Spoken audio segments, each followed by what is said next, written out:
I accidentally ended my stream 2 seconds ago.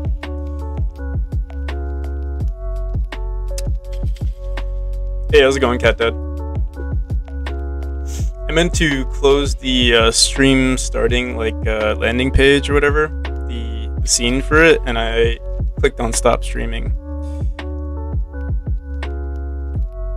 Thanks. I'm glad you liked it.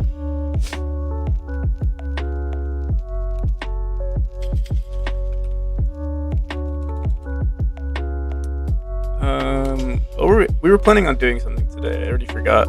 Oh yeah, we need to fix the zipline. We're almost done with it. I think the final thing to do is just make sure that we end up in the correct dash state.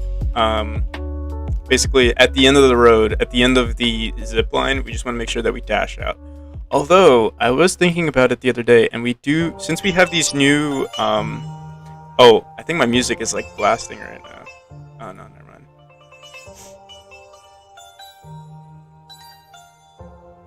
Yeah. Although, it's happened more than once to me. So I don't know what my excuse is anymore. But we'll move on from that.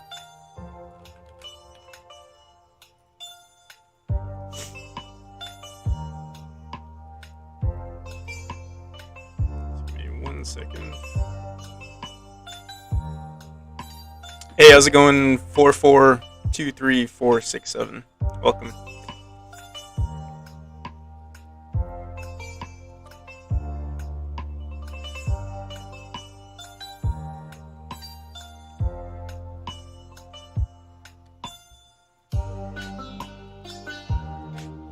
Yeah, my stream is in a mood.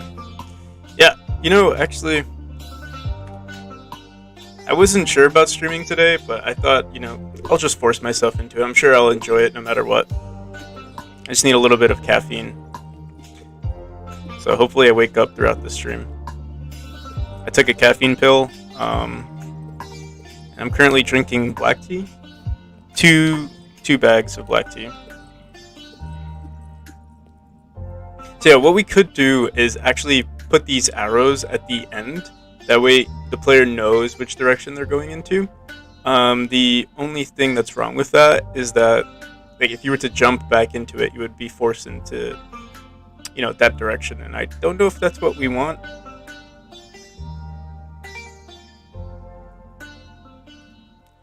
At least right now, I don't know if that's what we want. So maybe we will just code it into the end of this little tile right here.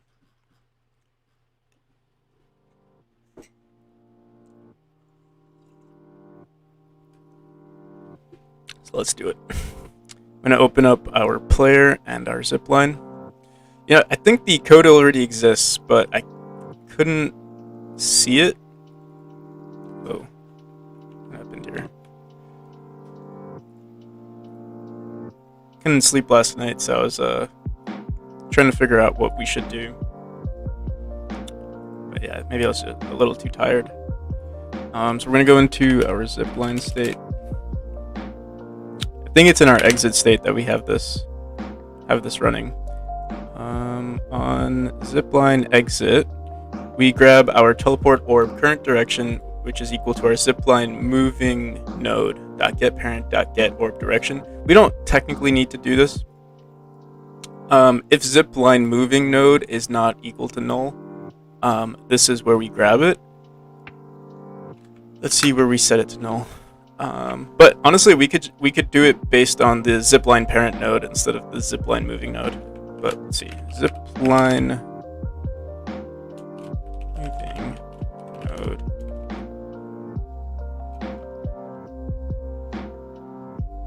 I named it zipline moving node.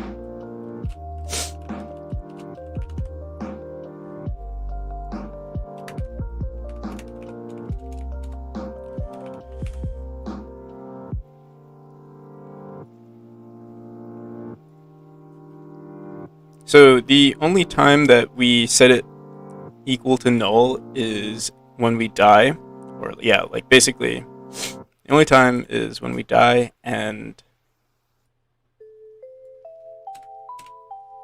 we actually set it twice when we die. but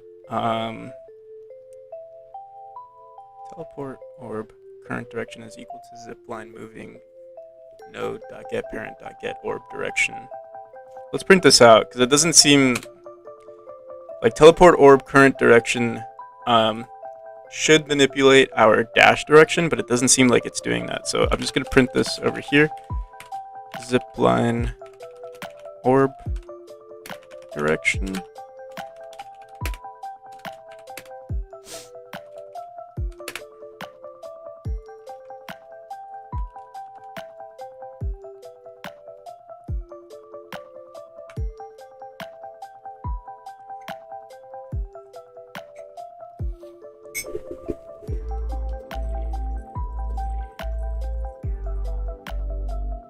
So yeah, it says our zipline orb direction is 10, so that should be correct. And teleport current. So if there is move right input or move left input, and we're following that direction, we set our current orb direction equal to vector 2.0. We're gonna get rid of all of this because we're not gonna do this anymore. But let me see. Our last direction is equal to our teleport orb direction. That seems about right. But I have a feeling we are setting it to vector 2.0 somewhere in our code.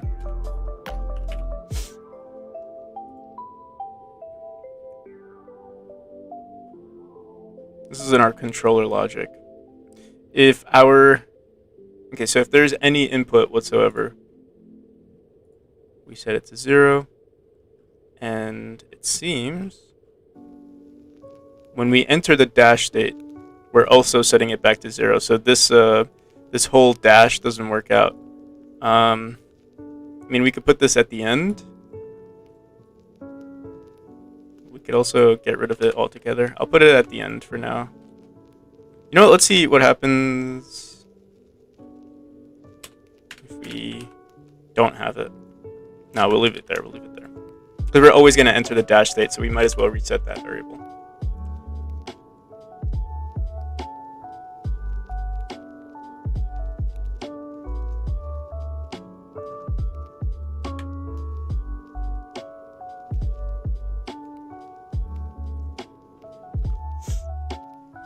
I always used booleans for this kind of thing, but seeing how you use null, it seems more readable to me. So what do you mean? Like, I mean, I also use booleans,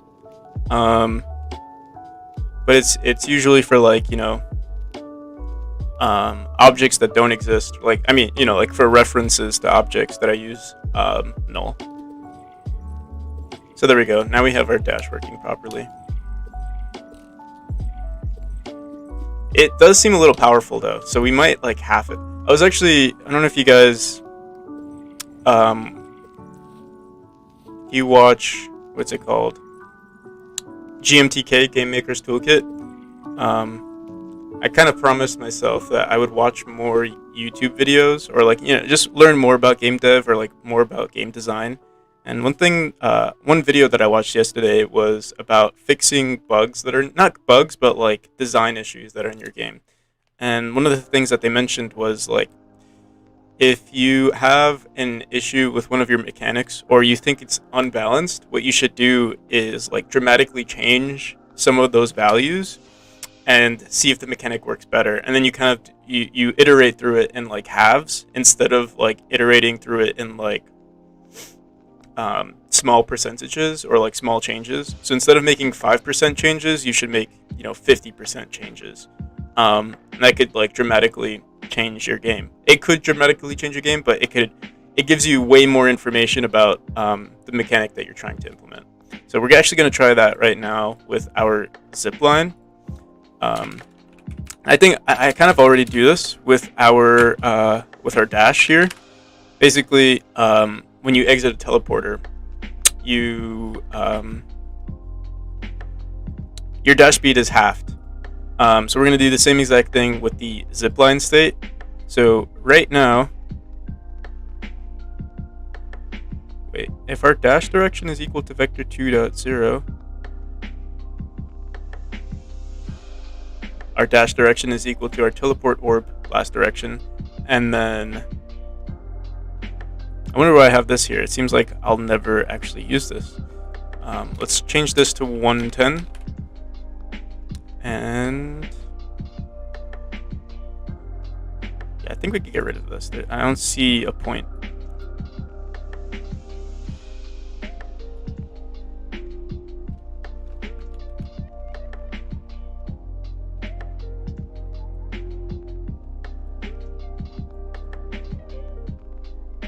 So this should happen no matter what. But oh yeah, this is only for our zipline, so we don't need a case for it. But I guess we could set it. We could just set it to.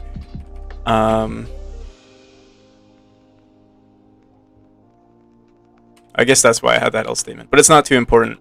But what we do need to make sure of is,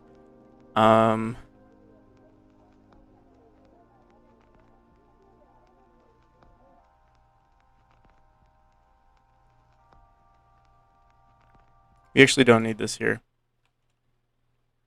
We can get rid of this right here, and let's try it out with 110. This will be for both dashing out from the orb, but also if we don't dash out. So our dash speed is always going to be 110. We'll try it out. If it looks nice, we'll keep it. If not, we'll mess around with these numbers. I think that's it. Dash direction is equal to our teleport orb current direction. There's one issue with this dash direction, and that's if we don't make it a perfect like 90 degrees, 180 degrees, or zero, like any if we don't make it in increments of like 45 degrees, it could mess up our dash. We want to make sure that it only goes in 8 directions, which isn't too hard to like ensure.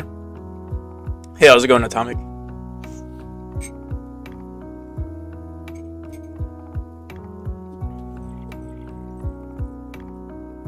So that's definitely not what we want, right?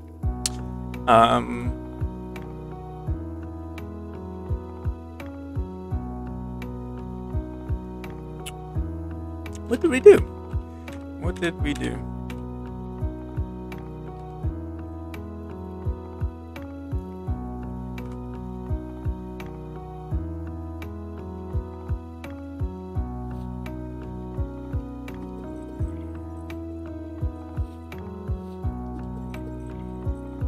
You know what I think it is? When we first instance our game, it must be a variable that I'm not resetting. So I'm actually let's go back here. Let's leave this the way it is. Run our scene again.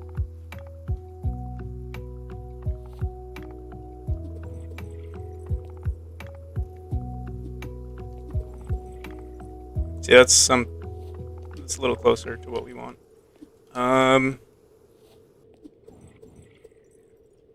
Say it's a little shorter. I don't know if we like this because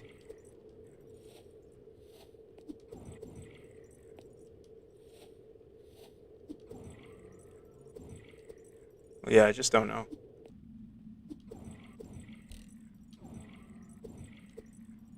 No, it feels too slow.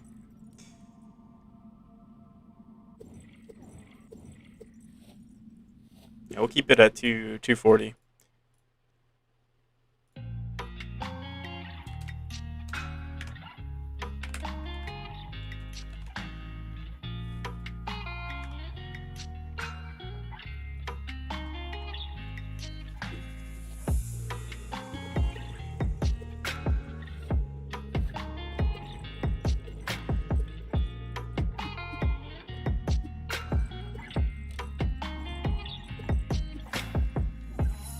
I don't know, so what do you guys think? Do you think this mechanic looks weird? I think we will definitely polish it some more, and obviously like the level design around it has to be reworked, because like right now I feel like I'm dashing a little bit too much. Like it shouldn't look like this to get to that orb right there. I guess we can only find out once I design a level that uses these exact values, and only then could, I guess, we make a judgment. But I guess we could make some pre-judgments. I'll try it out right now. Let's try designing a room, and I'll just edit this one to make our lives easier. So we have this dash down, force dash down box. Let me.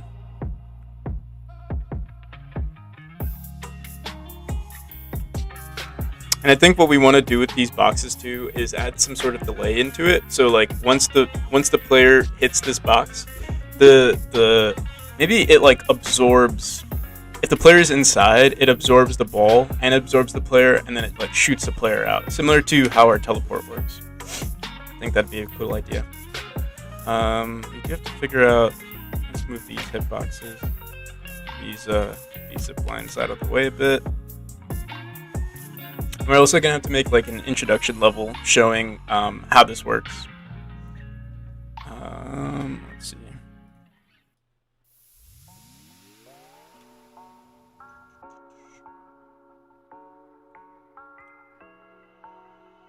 So we go through here. Oh wait, no. We go through here. Jump over.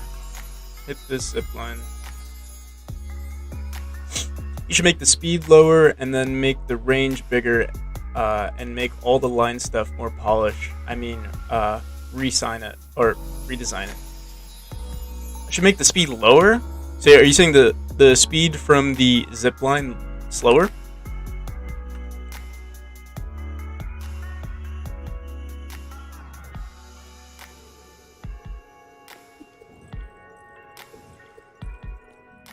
Are you saying the dash from the zip line?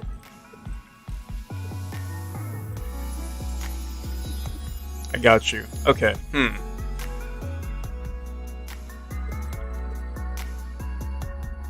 I'll have to think about it, because I feel like any slower and it would be too slow. Let's see. The current room design also doesn't represent like right now it's a little too cramped up for the speed that we have. But the thing is, your dash gets you like 5 tiles high. So like because you're dashing so high, things need to be separated some more. Add some GUIs. Am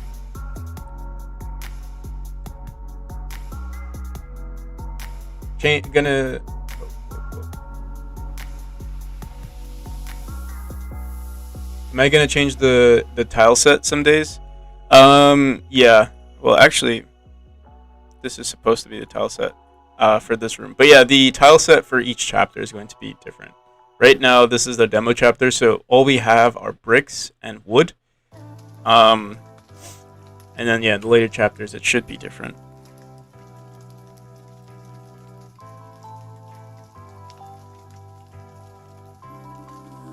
You can make some tiles faster and slower. I actually tried doing that.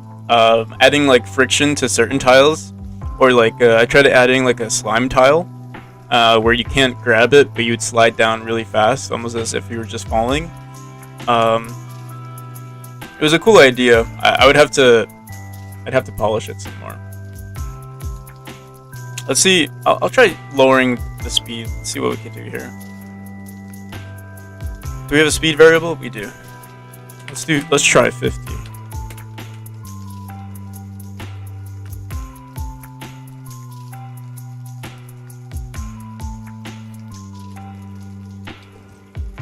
That didn't seem to change anything.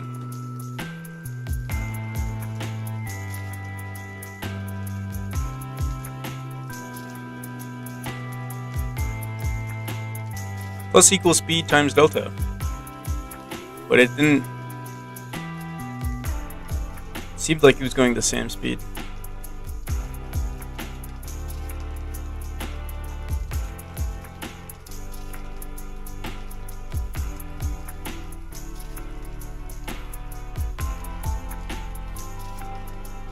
And as for the GUIs,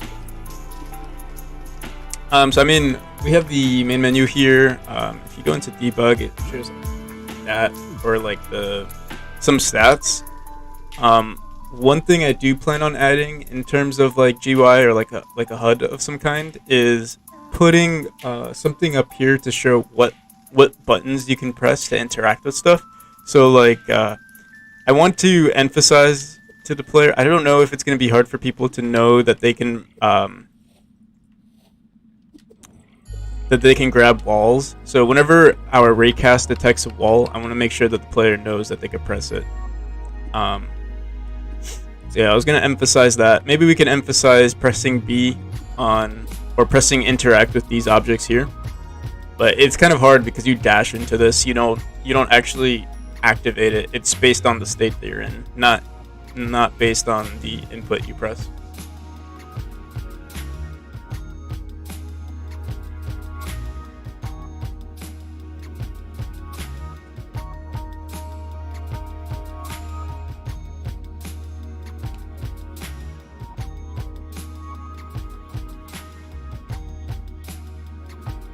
So yeah, there is a score system. Well, there's a time system, and there's also a collectible system.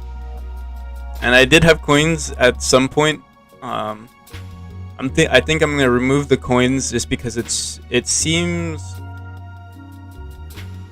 it might be a little distracting to have coins. But yeah, we have these strays like cats in the game, and the cats are those are like the collectibles, or you could call them coins if you want. Yeah, our speed isn't updating. I wonder why. This is our physics process.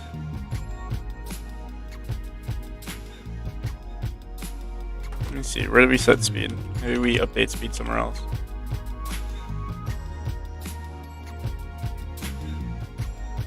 Plus equals speed times delta. Oh, you know what it is? You know what I feel like? Oh yeah, we have an export value right here.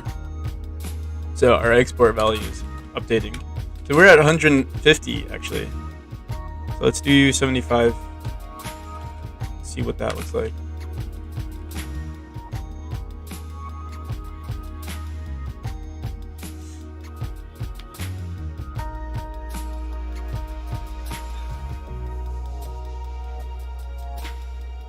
You meant on the screen like a HUD of some kind.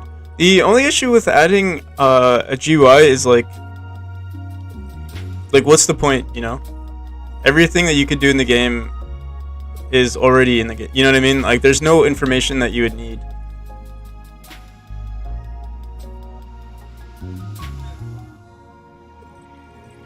Like, do I need to remind, like, what are you thinking I would have to remind the player of? You know?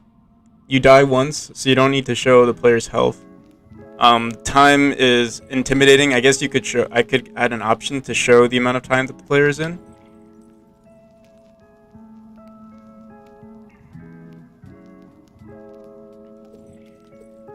But yeah. Also, yeah, this seems kind of slow. Let me bump it up to 125. And hey, how's it going, Chev? How's your stream?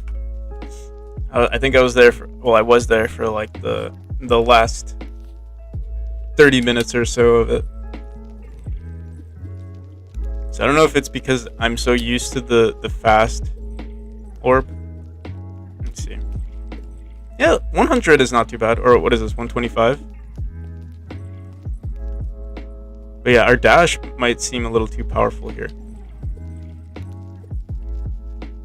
Yeah, I kind of like the speed actually.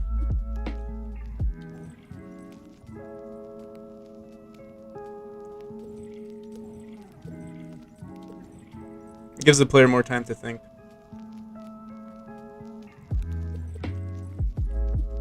Oh, whoops. We can't do anything here. So right now, we could technically just press B on this and it works instead of just entering the dash state.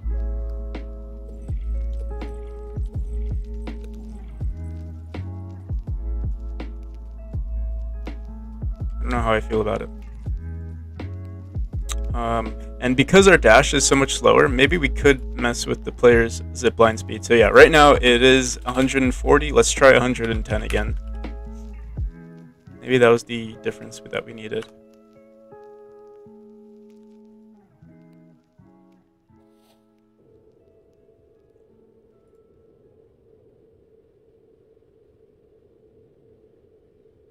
just jumped off.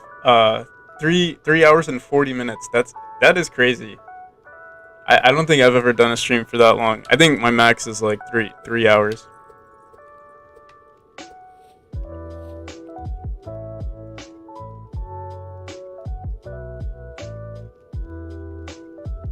The camera's changing so fast. You know, actually, that has not. I don't think that has anything to do with the zipline. That's my buggy coding for the for when you're in the zipline state. We're gonna fix that. I know exactly what you mean.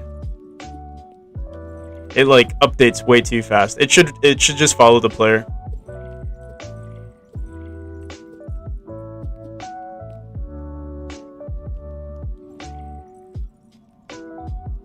Hey Louie. I have not. I thought maybe you can try to figure that out. If you have any bright ideas, just go for it, man. All right, so I guess yeah. Well, let's just update the camera now. I don't remember what we did with the camera. What I was trying to do was emulate some sort of like, well, because we're moving so slow, it doesn't matter too much anymore. But what I was hoping to achieve with the camera was to make it so that, like, you know, if we're accelerating upwards, you want to see what's in front of you. So the camera would like kind of like move up ahead of time and show you what's in front of you, so that you can you can react to it. But because it's moving so slow now, we might not have to worry about it. So let me see where we manipulate the player's camera. It might be here, or it might be in the main scene, or in the world demo. Self-move camera. Let's see. Yeah, this is in. It's checking our zipline. So, self-move camera. Let's see where we're running that. Self-move camera. This is while in state. Let's just comment it out. So, hopefully that looks a little better. Wow, I gained 100 subs in only a few streams. Big W. Actually, yeah, I know. I was looking at my analytics the other day.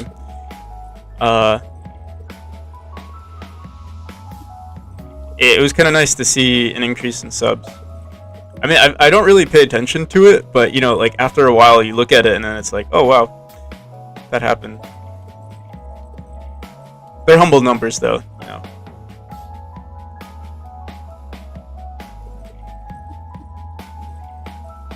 As Chev would say, Chev and I are reading. Well, Chev already read the book, and I've read similar books. There's this.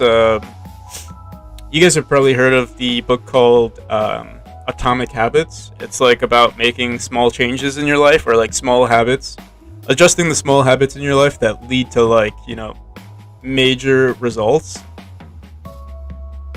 And yeah, so like I guess me streaming every day, you know, it doesn't seem like much, but I guess after a while it does accumulate the subs. But like, yeah, like I said, the whole goal is not to gain. I mean, it is nice to get subs, but it's not like the goal. The goal is, you know, to make this game awesome. Make a system to change your character color and ball color with coins, with a coin system. So the only issue I have with that is that it sounds a lot like a mobile game. If you're adding like a shop system specifically for something that seems like skins. If there were coins in the game, I would like for it to have some sort of benefit to the player rather than like a cosmetic thing. We could add cosmetics, but yeah, I wouldn't want to charge the player for that, or like, we'll figure it out. It would have to be in the later stages, because it's there's already so many things that are on my mind. I appreciate the recommendations though. Like I've received similar recommendations, so I don't want to make you feel like I'm ignoring your suggestion. Yeah, making the bigger picture is looking at the bigger picture is always a barrier to success. But they also say don't focus too much on the goal. You know what I mean? Like, you should fall in love with your system, and the system should help you like make your goals come true. but they say like your goal, like achieving your goal, is only a momentary like it only helps you in that moment. But if you fall in love with everything that you do, you'll always be happy. I'll see you, Copy Pasta. Thanks for stopping by, and thanks for all the suggestions. Cosmetics would make it look like a mobile game. Yeah. And I mean, it's not that, like, if there was a cool way to introduce cosmetics, I would like to do it, but yeah, it's like a whole other part of the game that I haven't even begun to explore. So yeah, we'll have to figure that out. So yeah, we updated the camera. I think the dash is a little too slow. And keeping it at 240, I think, is too fast. So maybe we could try doing what's the average? Let me see. 240 plus 120, or whoops. Oh, it's 120.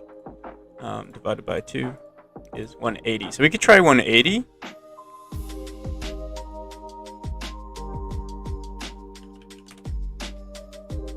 I don't want to dwell on it too much, but it is kind of important that we figure it out. This is the wrong state. This should be right here. Let's see what 180 looks like.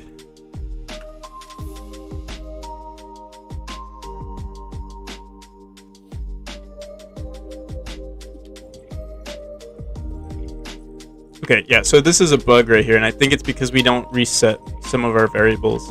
180 looks pretty good. I like it.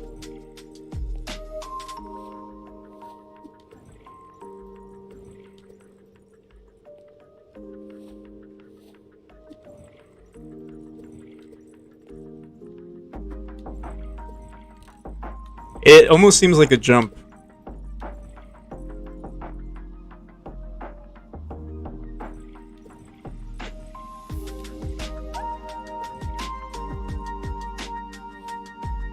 And I do want to see one more thing. So I was actually pressing the jump button, but what we do is when you do press the jump button, oh no, it's okay. So yeah, the A and B, the jump and dash button, do the same exact thing while you're in this state, but it almost seems exactly like a jump. I don't know, what do you guys think? Do you think this looks too slow? Like I said, this the level design here does not represent what the game or what future levels are gonna look like. This is just an older room. Yeah, I don't think it's too bad.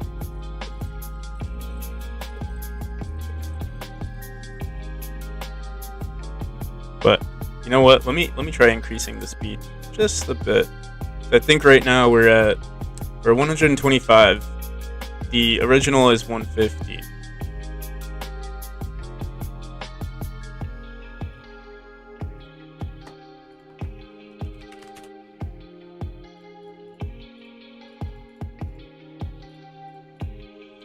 We can try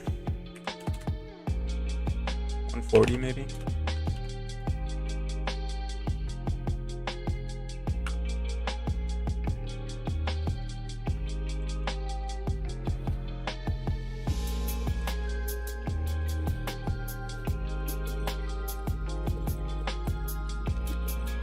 Yeah, we'll keep it at 140.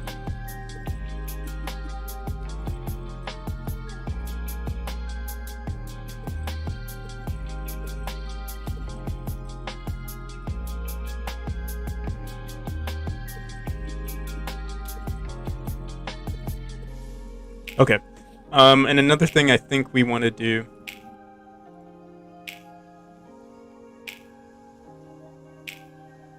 So if we actually inspect this room, do we want to add some more of these force dash boxes everywhere?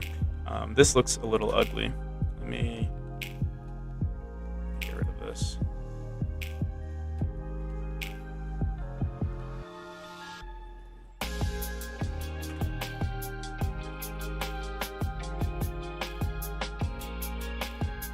dash over.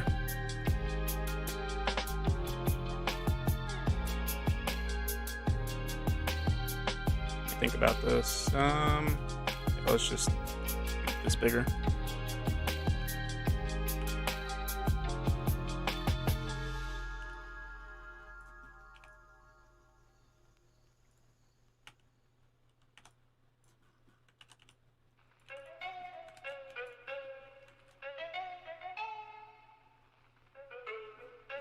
We'll also have to update how this works. So the one thing that is kind of annoying about our zip lines is that we're adding a curve 2D to these objects, and this is like the center node of it, so we can't just move this and make them connect to each other. What we'll have to do is move it and adjust the whole thing. I could also try recoding everything, or recoding how we move these objects. Let me see. But I wouldn't do that today, that's for sure.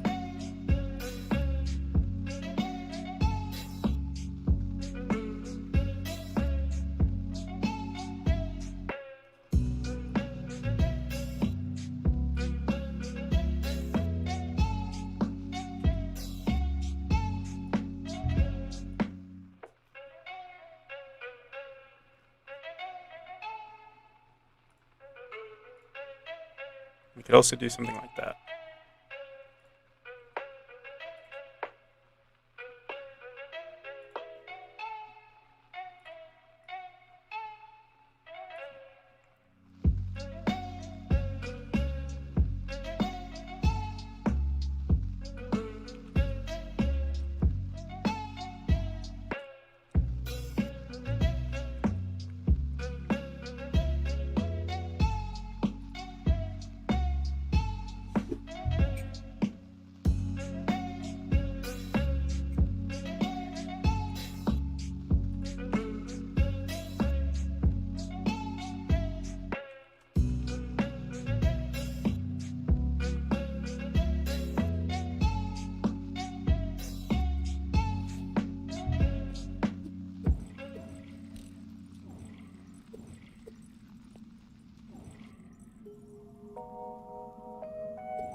We can make this a little more exciting. This will be one of our later levels, so like maybe you have to dash through like a little barrier right here and catch up to your orb. Let me see. See if we can try to get kind of creative with it. Like put something like that inside of here.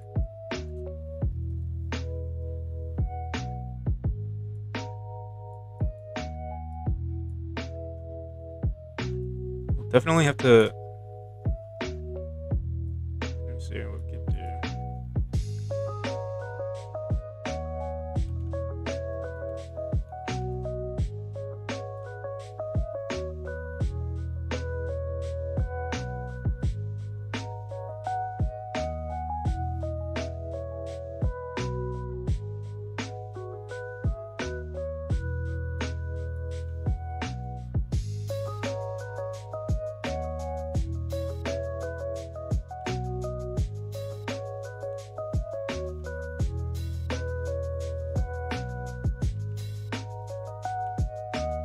Okay.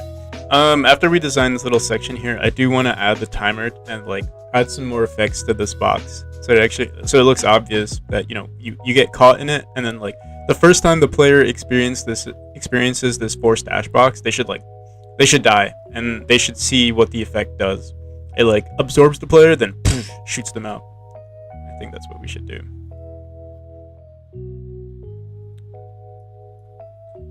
Trying to figure out how we can make this look clean.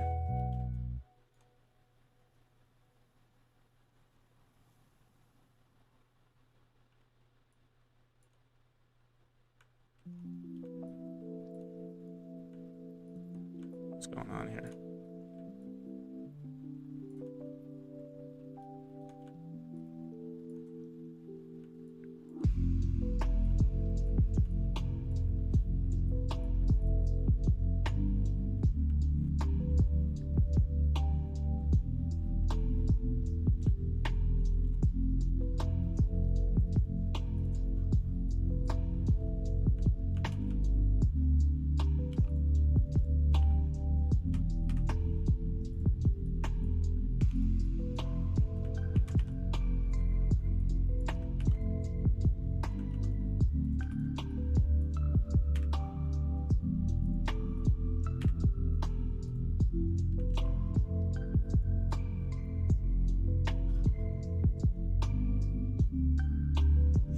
Is game dev in Godot easy? I'm trying to find a good game engine for me to use. I mean, it's all subjective, right? I can't say one is easy and one is harder. I will say I do feel my bias tells me that Godot has a smaller like learning curve, like a less steep learning curve than something that's like Unity. Yeah, I guess this is a topic that kind of comes up a lot. If you're trying to make like a 2D game, like getting into a project or like making a game, I think is easiest with Godot because like you could watch a tutorial, a 15-minute tutorial and make a game in 30 minutes. Like if you really tried. Whereas with Unity, I feel like you need to learn a bit more about like the UI, how their scenes work and everything like that.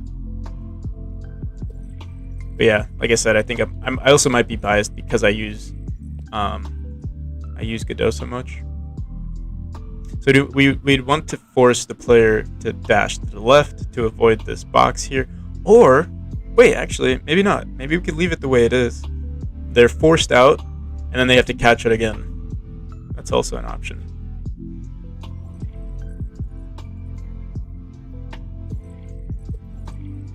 So they dash out. Oh no. Doesn't seem to work that way. We dash out. Oh yeah, because once you're forced out from this this orb here, you don't have a dash. Maybe we could give the player the dash again. It would still make it a fun mechanic. So yeah, right now when there's a forced dash, you can't do anything.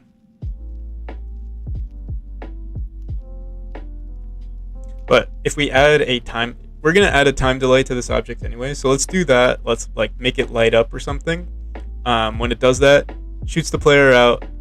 The player has a dash again, and yeah, we'll figure it out as we go. The viewer spike went from 15 to 34. Yeah, actually, the viewers on YouTube are sometimes weird. I feel like either like it'll sometimes show people, but if you're like all tabbed or something like that, it won't show the people. So if they click on the stream, it'll show that they're viewing it. But if they have the stream all tabbed, they'll show that they won't be. They're not seeing it. Don't quote me on that. I don't know if that's actually true, but it seems like that's the case. Because like sometimes I'll see 0 people on my stream, but I'll see people responding. I don't know.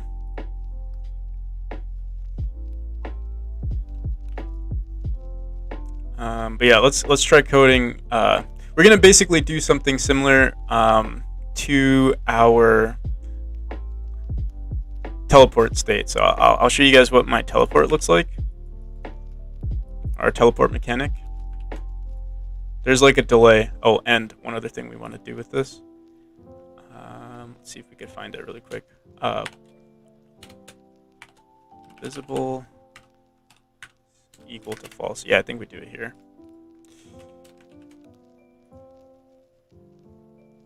Did you miss something? Not much. I'm still reworking the zipline. Well, actually, we got the zipline to work. I think we have the perfect values for it. And now I'm going to work on the force dash mechanic some more. We'll see how that goes. But yeah, I'm just showing off the teleport mechanic, and we're gonna try to do something similar with our force dash mechanic. With that delay, like you dash through it, and then there's like a point. I want to say like 0.2, 0.3. Yeah, I think it's a 0.2 second delay before you actually come out. That gives me enough time to actually animate this. It's not animated yet, but we're working on that. So it'll look like it powers up before it shoots you out. Let's try doing something similar to this, where it powers up, then shoots you out. Whereas right now, it kind of just forces you. And there's no sound playing either. Should make like a... Maybe I'll use the same sound as our teleporter for the time being. Let's get into our force dash node. forced dash. And let's add a audio stream player. And I don't know what I called the teleport sound. Let's see. Oh, we got it right here. We got teleport. Oh, wait, no. I think it's. Is it this?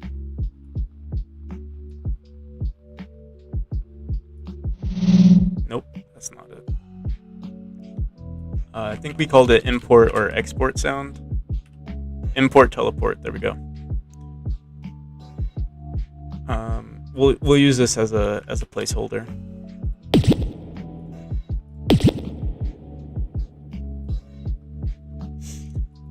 You just came from another coding live stream. This looks neat. Thanks, man. Although I'm not doing too much coding, it seems. At least not today. But who knows? Who knows what the rest of the stream has in store for us? So yeah, we're gonna play this sound. Let's just go on ready.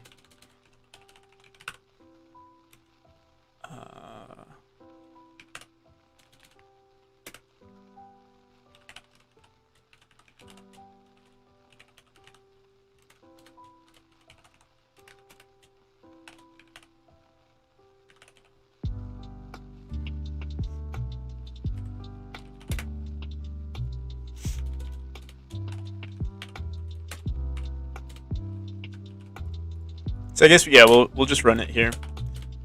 Force dash sound dot play. And we do want to add. So we do have this activate timer. Oh yeah. I was gonna mess around with it yesterday until we figured out a better way to go about it. But yeah, we're still gonna use this activate timer. So before we force the player to dash, we're gonna wait on this timer. We're gonna hold the player's position at the node, maybe play some animations, and then at the end of this activate timer, that's when it's gonna like spit the player out. So let's actually add this function here on timeout. And so what I think we could do, I'm not sure if we're gonna do it here. So can force dash right now is set to true. When we activate it, we set it to false, and then can force dash is set to true here. That's what we can do, or like that's one way to go about it. Or we can have our player handle this. Let's see. We would either have to force the player in. There would have to be some sort of state that the player is in that holds their position on this box before we spit them out. What I typically do, for the teleport state for the teleporter is we literally have a teleport state. What I could also do is introduce some sort of like, we can have our neutral state. So we have this, we have something called the neutral state in our player, which is right here. Let me see what it looks like. So usually the neutral state just means, hey, you're not going to move, you're not going to do anything, you're just going to wait for the next state to pop up. And let's see. Let's see what we actually do in our neutral state.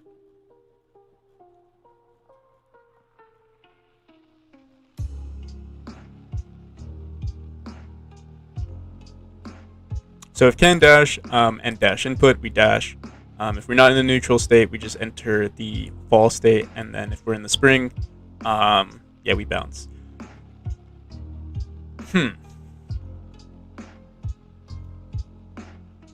So the only issue with the neutral state is that we also have a timer. Usually, so when you dash, you enter the neutral state, and then from the neutral state, you enter the false state. So this is kind of like our break. Like it gives the player some time to think. You dash, you have some time to think, then you can aim for the next thing. But we can also use the neutral state for stuff like entering the force dash box. But because there's a timer, I guess we would have to wait for the neutral state to end, but we'd also want to add some animations and sounds to this, so it's kind of weird. to figure out like how we're gonna communicate all of these things to the player. We do have the teleport state, and we could technically use this in the teleport state, but that seems a little odd. What we could do is, I mean, we have a teleport state. It's called teleport 2. What we could do instead is name this to something else, like the, I don't know, like reaction state or something like that. Something that like basically a state that that has the player analyze or like wait for input from the outside world to do something to it, rather than it handling itself. It handling itself. And that's kind of what we do with the exit teleport state. Where is this? Wait, let me see. Actually, I think the player handles this as well, but it's not too important. Exit teleport state. Yeah, this is at the end of our teleport duration timer. Decisions. What should we do?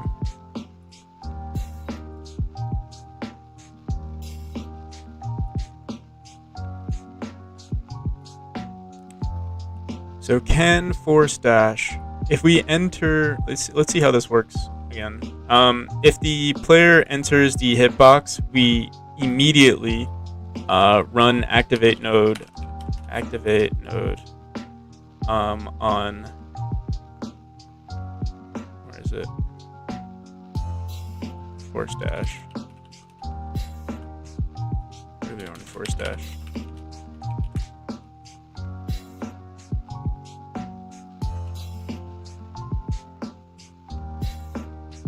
So we run it in our collision queue, or in manage collision. So yeah, if the object that we're in, if we're inside a force dash box, we just run forced dash. What we could do instead,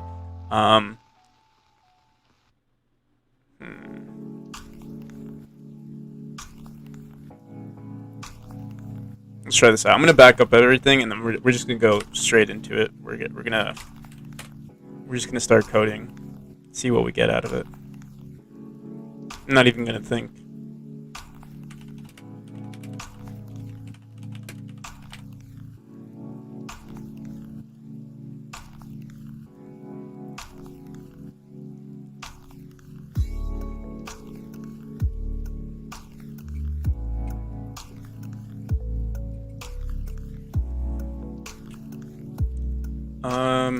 So yeah, we run force dash here. I don't know if we should run it here. We're gonna have to remove it from our queue.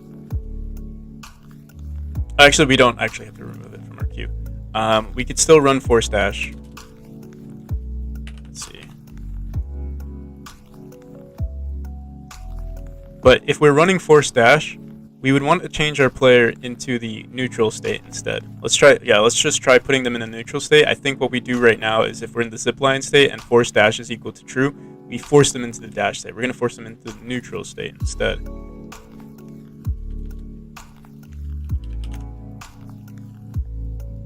Let's see, zipline.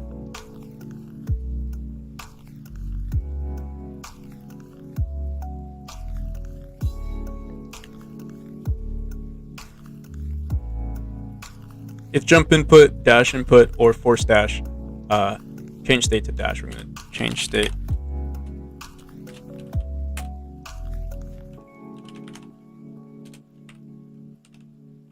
To neutral. Let's comment this out. Let's go into force dash really quick, because I think in our force dash we actually set dash input equal to true. We're going to set that to false, or just no. Just nothing. Can dash we could set to. We're gonna comment this out too. We honestly, all we need is the force dash and the force dash direction, which is equal to the box's rotation. So yeah, that's all we need. We set our player into the neutral state. They enter the neutral state. We already have this timer running, and at the end of the timer, what we could do is check if force dash is equal to true. If force dash is equal to true, instead of entering the false state, we'll enter the dash state. Let's see. State logic. Let's go back into state logic. Let's go into our neutral state, And honestly, if this works out, we'll probably switch out. We'll probably recode the teleport state as well to work with the neutral state. That way, I mean, we could get rid of an entire state. That's always ideal. So can dash and dash input, change it to dash. If not neutral state, change state to fall. What we're gonna do is if forced dash, change state to states. Oops.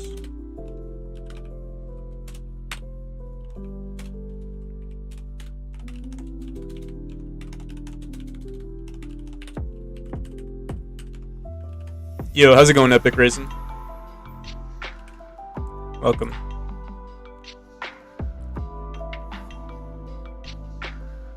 Currently, the party is over at YouTube. It's so weird. Like sometimes, it's usually one or the other. Either everyone's on YouTube or everyone's on Twitch. I should have like a little watermark that shows where everyone is.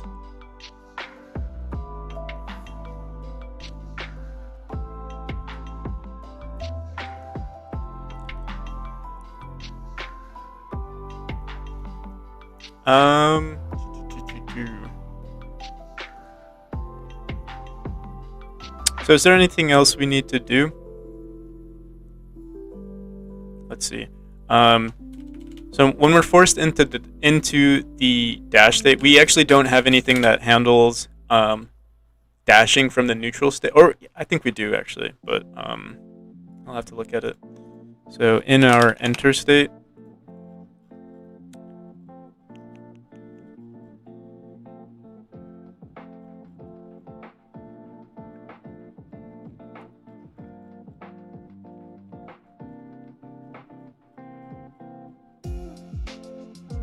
where's dash? Am I blind? Oh, it's right here. Yeah, so if force dash, we just... Oh, I guess we just changed into the dash. That works.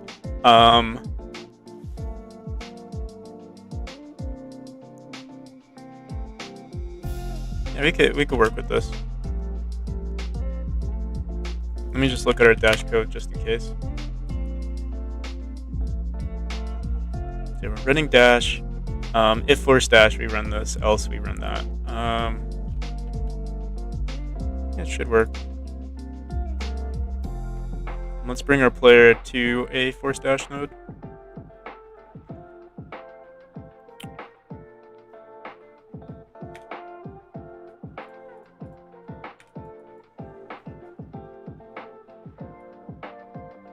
We'll just test it out down here. We'll put one right here.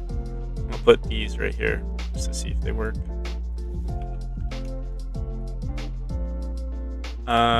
And right now we're actually not using this timer at all. Can force dash is equal to false. We'll figure that out later. Let's just leave it to it. Let's just see if the delay works.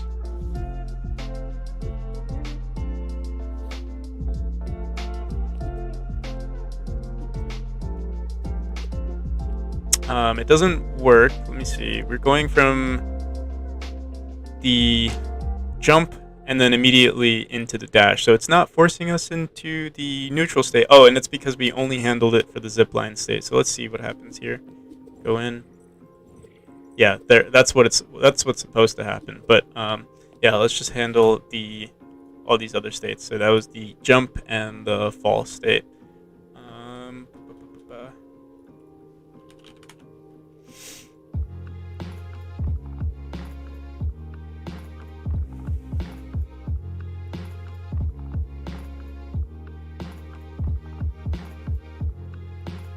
So if force dash, we're actually going to have to check if force dash is running. If it's force dash, then we don't want to change our player to the dash state. We want to change them to the neutral state.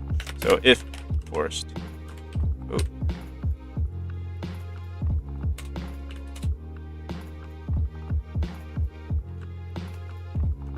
We're gonna have to clean up a bunch of this code.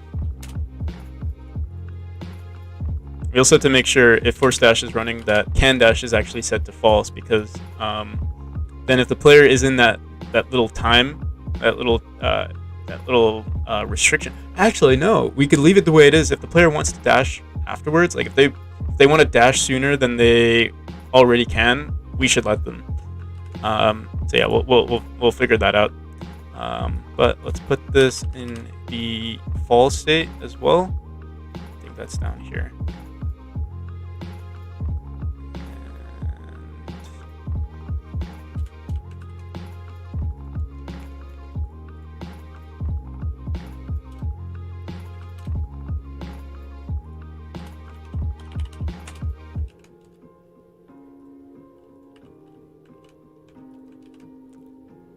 Okay.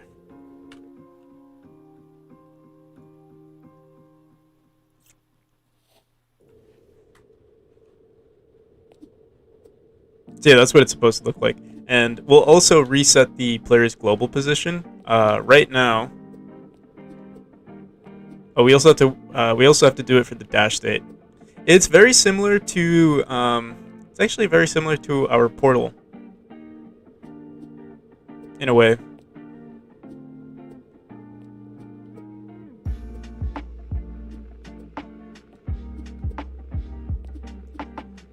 We'll want to set the player's global position to equal the center of this node here. Right now, I think the center of this object is yeah, it's the upper left-hand corner. But we can just grab our collision shape and say it's right there. We can also grab, yeah, let's just grab the collision shape. We'll just say unready var center position, center global position.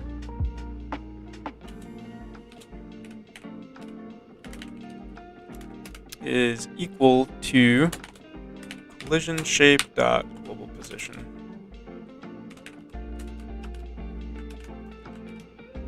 And then what we'll do we want to do this in our player's neutral state, or we could also do it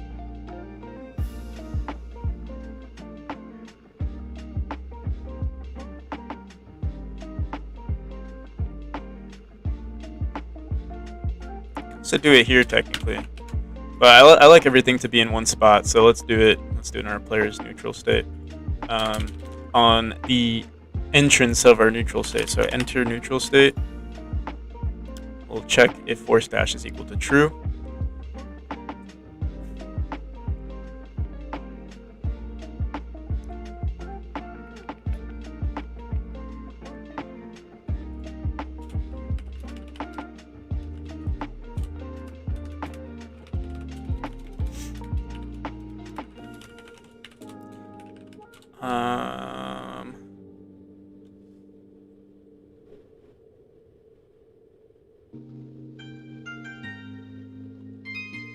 Do we have a reference to this object? I don't think we do.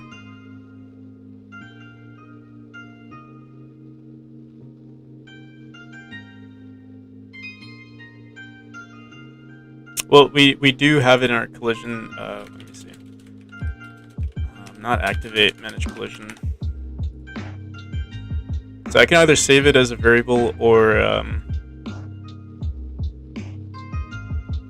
we can also do it in our force dash. We can say grab object instead, set our player's global position to whatever's in there. Make our life a little easier.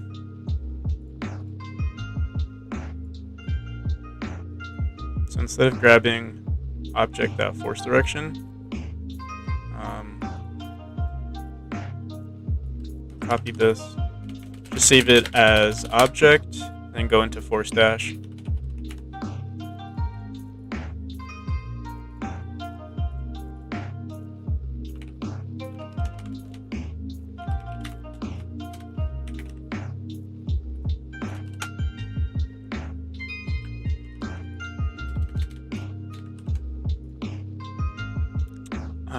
Force box direction.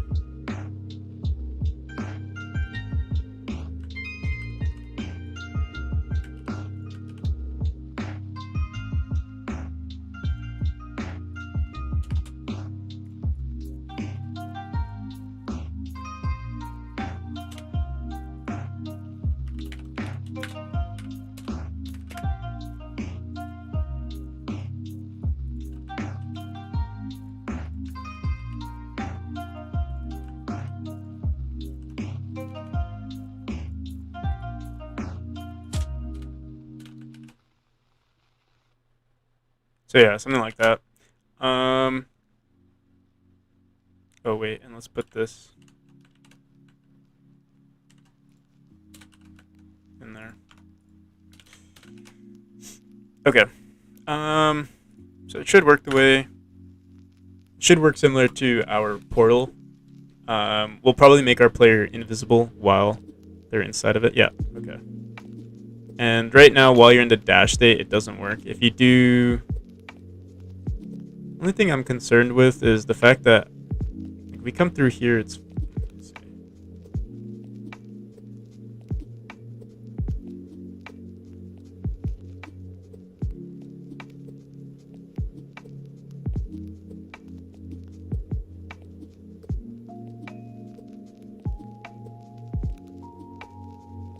So yeah, our global position isn't always the same. I guess it's because maybe our motion runs for like a single frame. But you might see like our player should always be centered on this object, and depending on like if we jump straight from the bottom or if we come from the top, the position is always different. And I guess it's because we're still in a state before we're still in like the falling state, or we're still in the dash state before we exit this position. So what we could do is just at the exit of our neutral state, similar to how it is in our teleporter. That's why we had an issue with our teleporter. It was because we were dashing from different directions. So force dash, I mean, we have to keep force dash in that same spot, but we need to make sure we know the global position of force dash, or the global position of our force dash box somewhere in our code. I mean, we still have reference to it. I just don't know if I should like have manage collision run it, or if I should have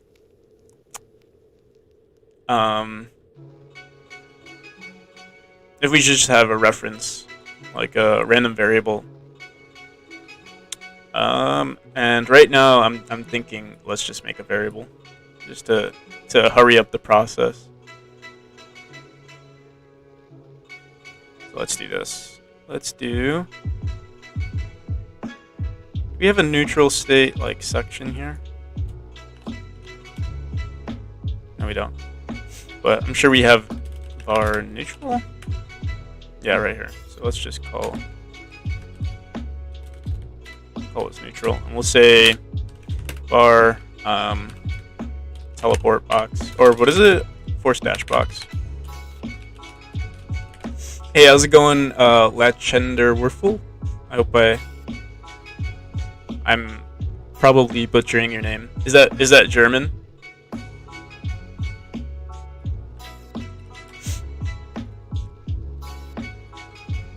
Or is it Lachender? I don't want to sound like I'm making fun of your name.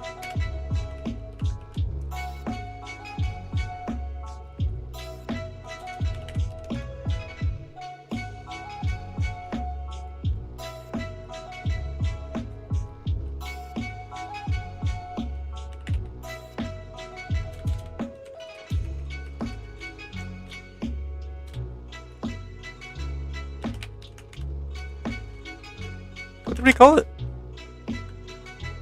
Seems like it's not this. I have like the memory of a goldfish. Force dash box, yeah. What the hell? I don't know why it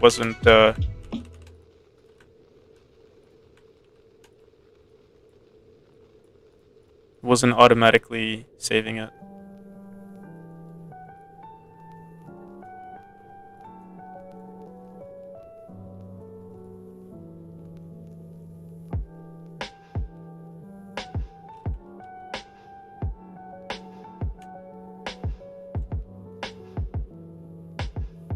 It says force dash box is not declared. What the hell?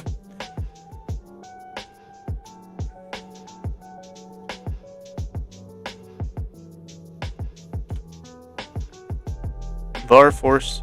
Oh, it's forced dash box. There we go.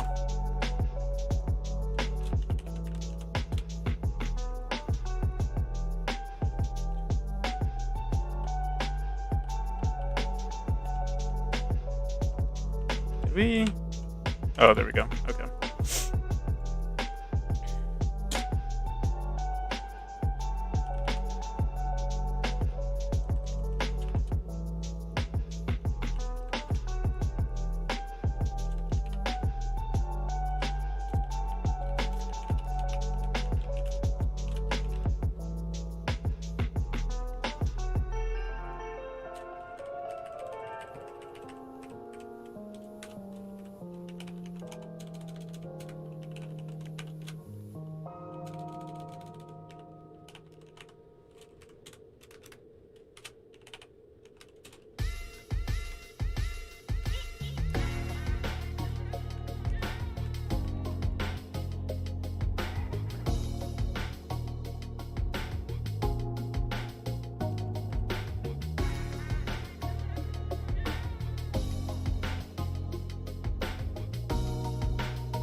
And we could do this on the exit or the entrance of our neutral state. I think for now we'll do it on the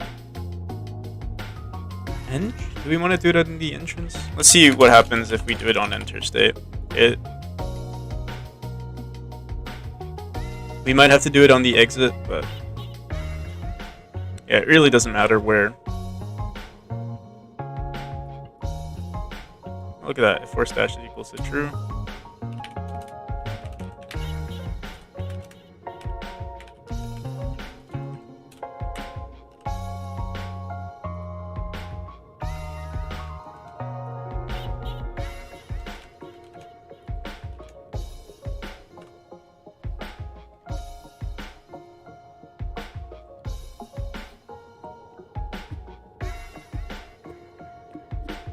There we go. Yeah, so it's way more consistent now. Wait, I hope we dash through. And it seems... Oh, yeah, because we don't have it working for our dash state just yet. It seems like it updates our position correctly.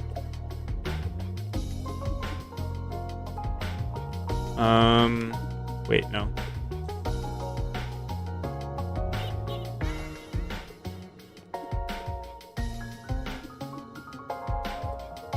Let's do this. So if I jump up, we get that. If I go from here, yeah, it's not. Okay, so maybe we have to just do it from our exit state. Oops.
There we go. Seems like it's consistent now. We always go from the bottom. Yeah.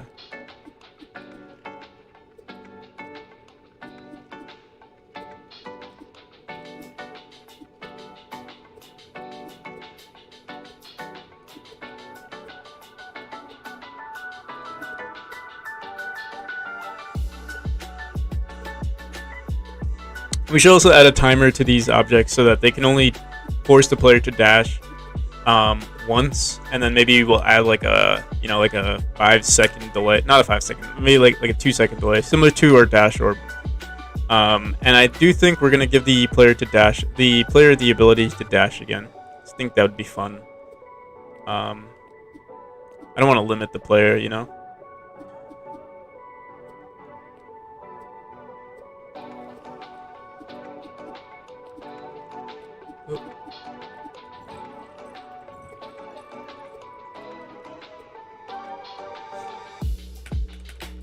Alright, so what's next? We got this working. We want to play a sound. I think what we should do is have like a charge up sound. I think for now we're just gonna recycle the import teleport sound and then the export teleport sound because I'm kind of lazy. Yeah, let's do that. Actually, oh, we never run activate. That's why. Can force dash is equal to false, and activate timer node. I think we would have to add 2 timers actually.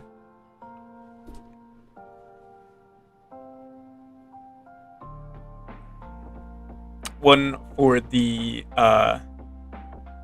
one timer to figure out when to play it. No, actually, we just need 1 timer. The timer would be just to reset that value. And I mean, what we'll do is in the force. Should we do it in the force dash? We gotta do it in the force dash, or we can do it in the activate node variable function. Let's keep things consistent and put it in the manage collision. So yeah, force dash object. We'll just write activate node.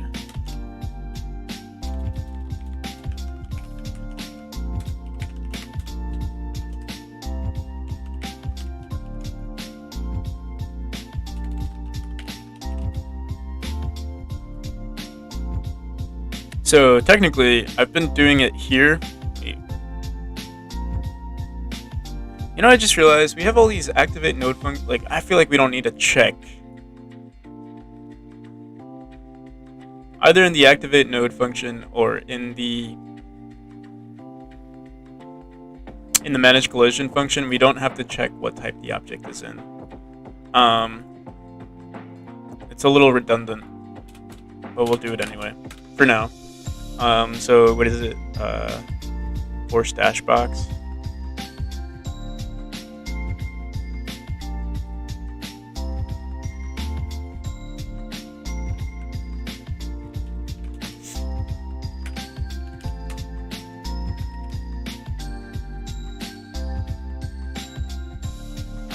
Force dash box. What do we want in here? We want to tell this object's timer to start. Let's grab a reference to that. Oh, we could just say activate. Actually, I think that's usually what we write. Yeah, no dot activate.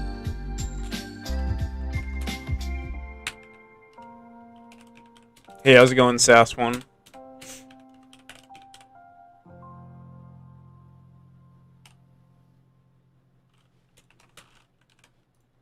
So on this activate, it plays the force dash sound, and then we're gonna have to figure out when we want to play the right now this is the import dash. That's the only thing. It's either, I mean, our player's dash lasts.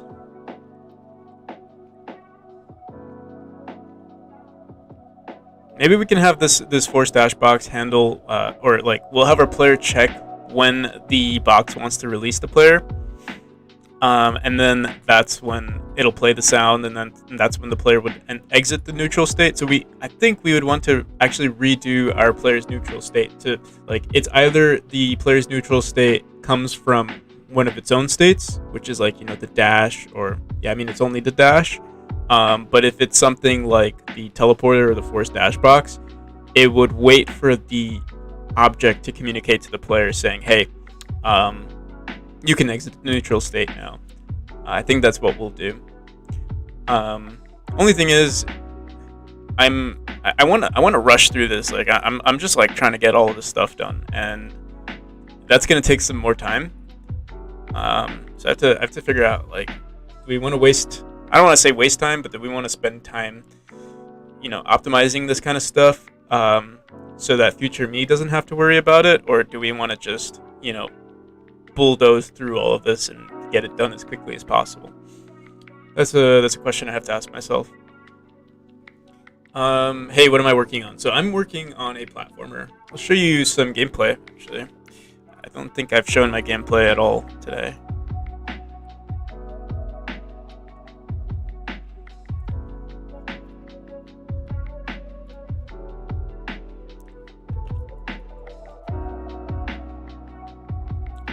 Should I start it from the beginning? We'll start here. The earlier levels are a little boring because it's like introducing, you know, the mechanics.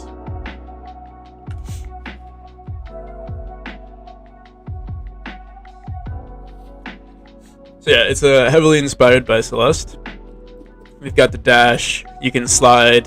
You can climb up walls. You know, fall through platforms if you want to. And then there's a spring. You can dash after you've hit a spring. Your dash resets. So it gives you a lot of freedom. You can hold on to walls, go here, stuff like that. Welcome back, Chev. I bet you're exhausted, Chev. What language am I using, or what language is Godot using? I haven't looked into Godot at all. So I believe the backend is C++, but they have their own custom language, which is called GDScript, which is what I'm using. Although you have an option to use C# if you download the mono version.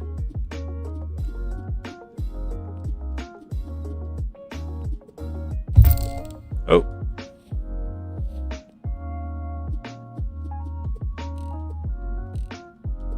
So yeah, these are like the basic mechanics, and I keep dying here. I don't know why. Let's try to finesse this here.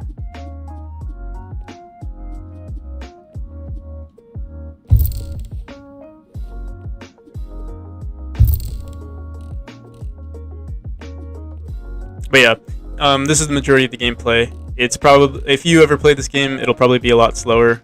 I've played this game so much that I'm like, I guess, used to the mechanics, you know? Oh, we're gonna die? Oh, okay.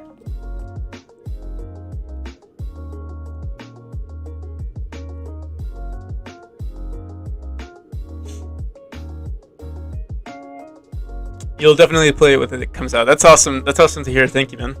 So actually, you can play it already. Like, there are versions of it. This is like this is the newest version, so it's very polished, or the mechanics themselves are very polished, and the level design is a lot nicer, in my opinion. But if you want to play an older version of it, it's already on my itch page. So I think if you're on YouTube, there should be a link in the description that shows, like, you know, everything. The final version is going to be on Steam. I guess this would be a good time to self-promote, but yeah, there's no requirement to like wishlist or anything.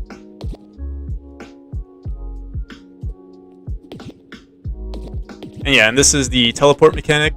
And if you see here, like if you look at the top left or on the bottom, you'll see like the states that the player is in. You'll notice I switched to the teleport state and then into the dash state, from the dash state into the teleport state. I think we're gonna get rid of the teleport state altogether and write up write our neutral state to handle all of these types of things. And I keep dying because I'm like a little slow today.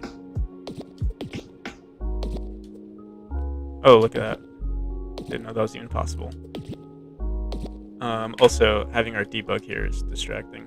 But yeah, so this is the mechanic that I'm pretty sure we're done with it. I think it looks good.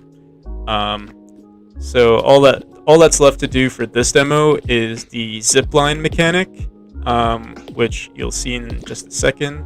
Oh, there's one more room. I gotta.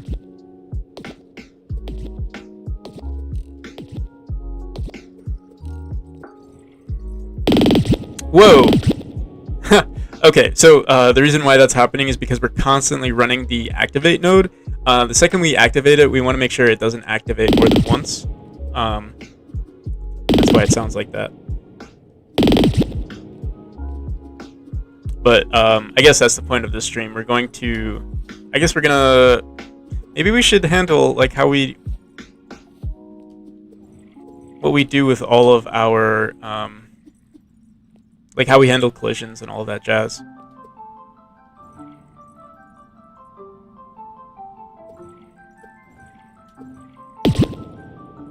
So that one didn't sound bad, but I wonder why did this happen?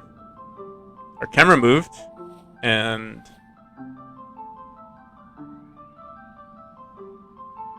yeah, it was very strange.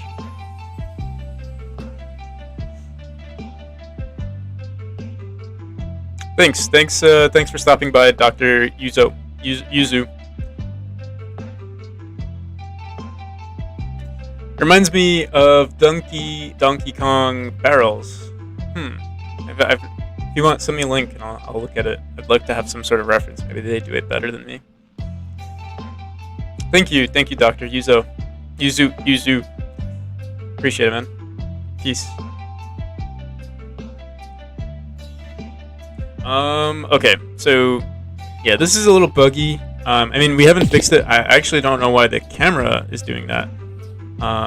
But hopefully we'll figure it out relatively soon.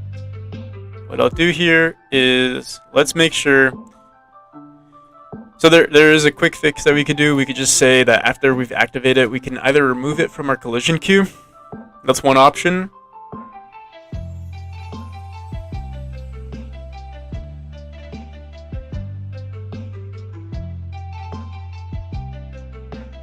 Yeah, we might want to just remove it from our collision queue. So in manage collision,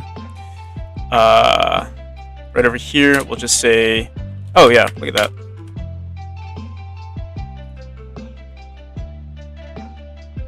Hey, how's it going, British geek guy?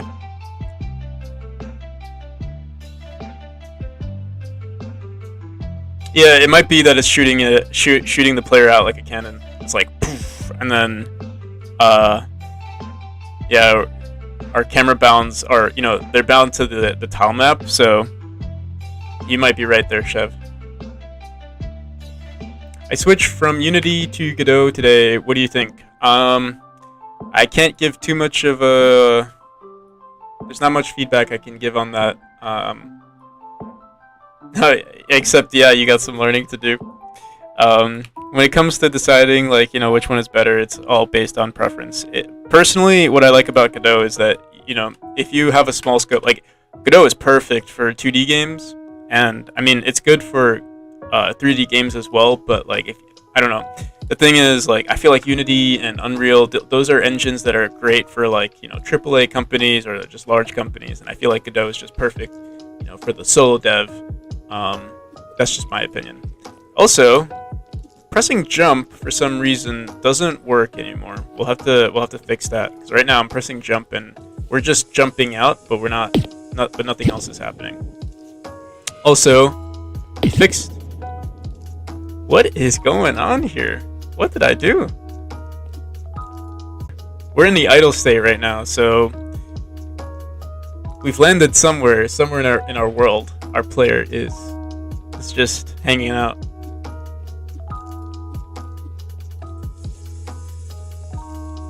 What did I do? I didn't do much, and it was working like 2 seconds ago. Let's see, force dash activate node. Let's see what activate node did, or let's comment. Let's see. Let's look at activate node.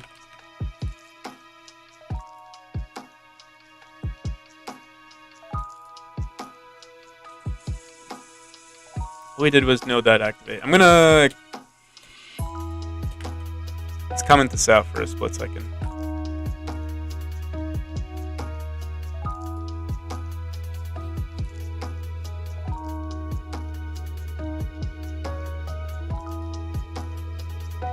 Yeah, I would say it's a lot easier if you've never learned Unity or Godot.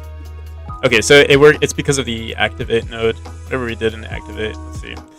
Play can force dash is equal to false, and then can force dash. What is can force dash? we must use it here, right? Can force? No, we don't. Huh. I mean, it's just playing some sound.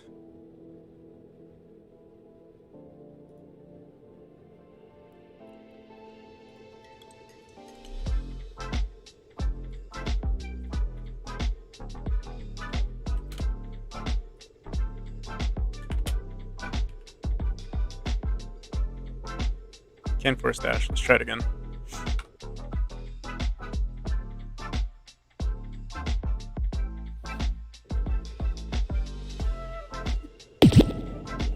Okay, so now it works. That's very strange. Let me run can force dash again, or set it to false.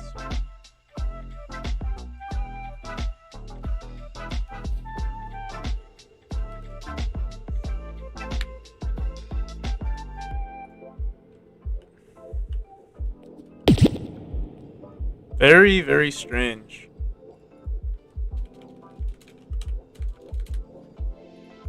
Just make sure. Know that activate. Manage collision. Activate node.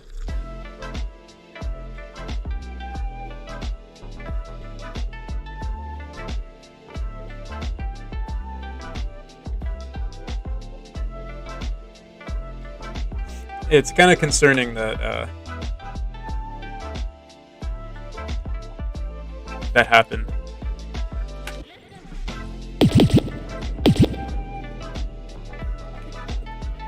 And we also get the wait, let me see.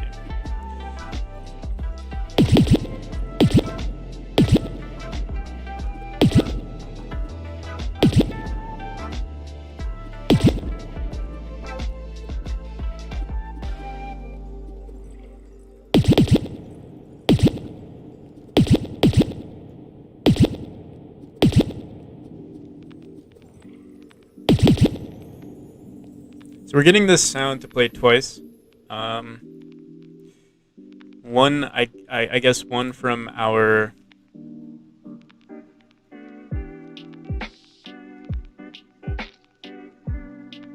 I guess because we're technically running activate node twice, maybe, or yeah, let me see something. Yeah, our player is. Well, Zipline is running it once. This was the same issue, kind of similar to what we had yesterday with the hitbox from our Zipline and the hitbox from our player running the same code twice. That's why we're hearing activate node. We're hearing activate node twice. How am I doing the player trail? I honestly don't remember how I did the player trail. Let's see. You know, I'm pretty sure I made it very complicated for no apparent reason. We have this managed trail. We create a new trail is equal to trail.instance. So originally my trail was like this very complicated trail scene. I'll show that to you right now. This is our trail scene. And this was because I wanted to add like there were like multiple versions of the player. Like right now, you only see one like silhouette of the player after they dash. But what happens now? Well, yeah, that's what happens now. But originally, what I did was it was based on what state. Like I had like this. I had a dash state and I had a bash state. A bash state was like when you dash downwards, but it's like it's kind of like what's a good example?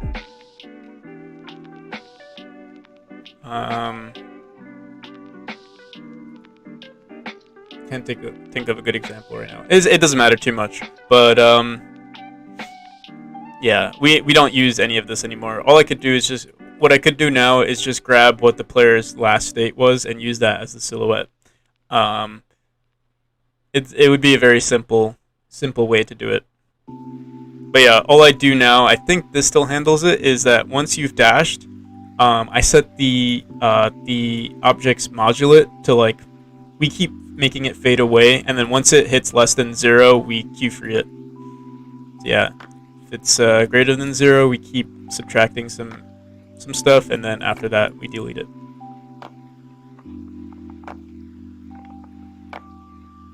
Oh yeah, you could definitely make it more complicated with shaders. But yeah, this is, I guess this is the most important part. Is I guess I used it with a timer. You don't have to do it with a timer. Um, if I have the time, I will probably just delete all of this or like rewrite it.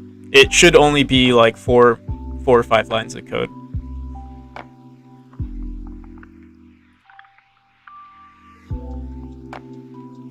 And it happens at I think it happens when you enter the dash state. All of that code runs.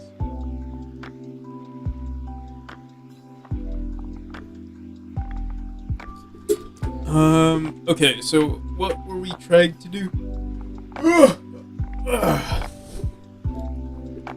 Hey, Chef, have you been hitting the gym at all or going on runs? I've taken a break. I haven't gone in like, I think I've only went twice this week.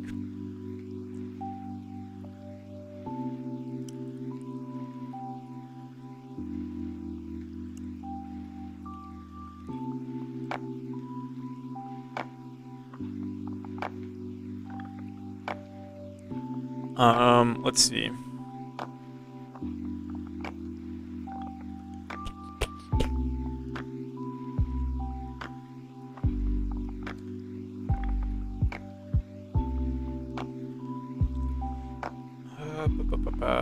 What do we want to do? So yeah, our activate node is running twice. I don't know why just yet. Let me see. I thought we handled it, but maybe not.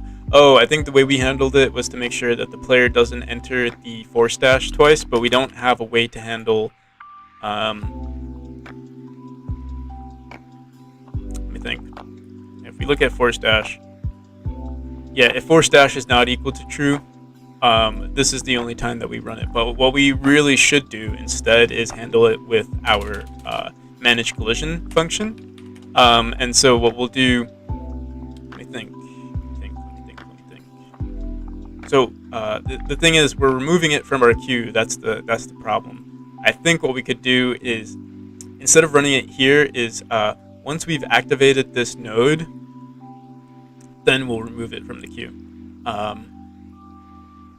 If that happens, I'm just wondering, what should we do if that happens?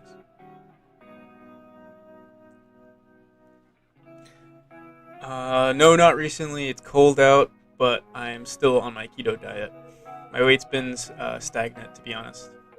Stagnant. Yeah, I feel the same way.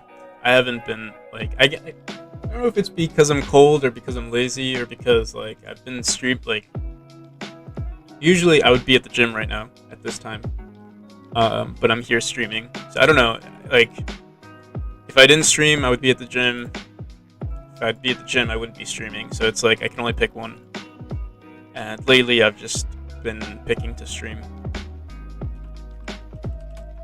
So we're gonna have to figure out how to do this.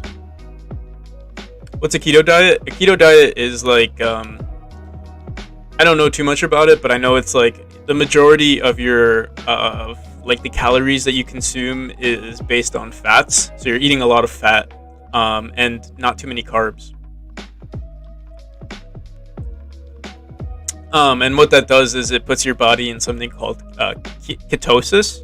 I don't know too much about it, but I know if you're in ketosis, I mean, apparently your body functions better, but also your body is running on fat rather than carbs, which has some health benefits to it. But like I said, I don't know too much about it. This is just from the research I've done. I don't know if it's like overrated or underrated or anything like that. That's what the keto diet is, or that's what the keto diet claims to be.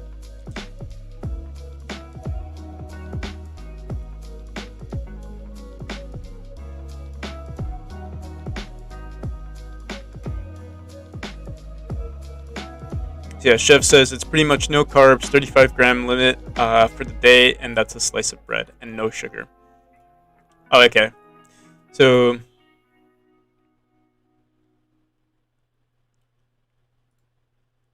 yeah, I guess the main part is that you're not consuming carbs, so that your body is not using carbs; it's using other parts of your body, like fat, to for energy, basically. So I don't know what to do here. What we could do is record objects that have been sent from... Oh wait, no. What we could do instead is just check if an object is already in our collision queue. Let me think about this.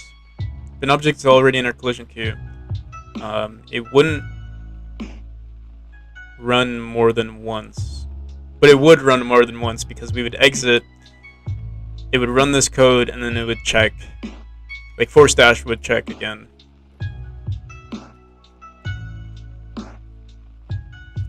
So I don't know.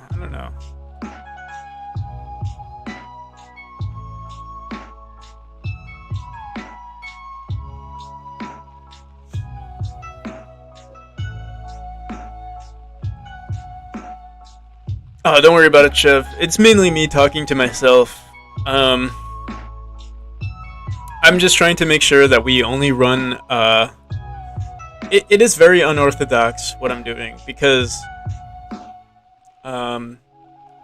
if you want the full story, it's basically when we have our player in our zipline, we have a hitbox on our zipline, and our zipline checks for any collisions. If it detects a collision, it sends a signal to our player that they've collided with something. But the issue with that is that once that collision happens, if the player is forced out from the orb, then their hitbox gets reintroduced, and if that's the case, then we have some more physics to deal with, or like more. There's an extra hitbox, for like I guess an extra hitbox function being ran, or another signal being ran. I mean, so that's the issue, and my way around that was just right now with the force dash was just to have a variable that checks if force dash is already equal to true. But the thing is, it could happen with a bunch. Like we have so many objects in our game that I can't just do it with force dash and ignore all of these other objects.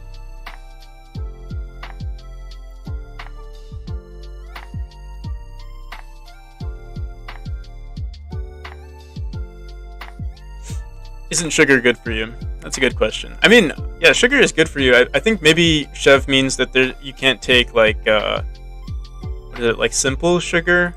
I don't know the difference between simple sugar and complicated sugar.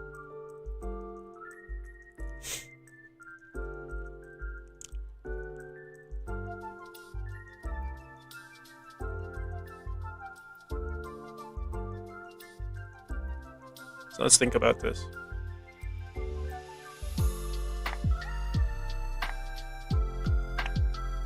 We could have a signal if we run this handle area entered. If an object has already been, maybe we can have a zipline hitbox area entered. I don't know if that's going to complicate things. We would compare that array to the player's current array, and if that object's not already currently in that array, then we won't run it. That might be an idea.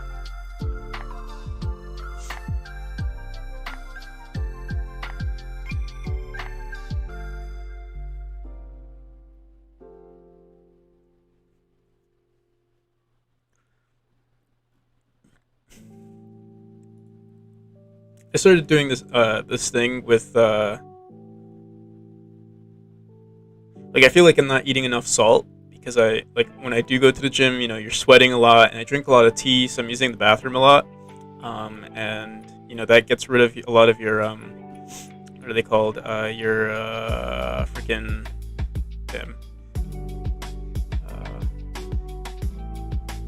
are they called? Does the thing that salt gives you?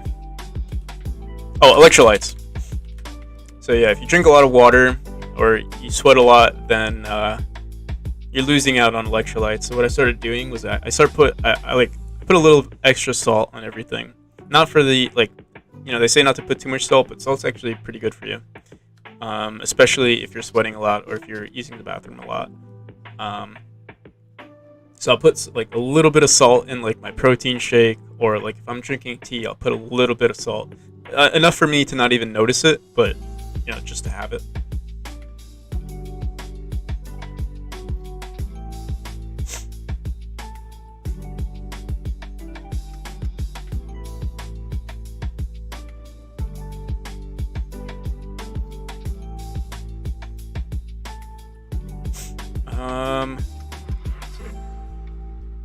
My nose is getting stuffy.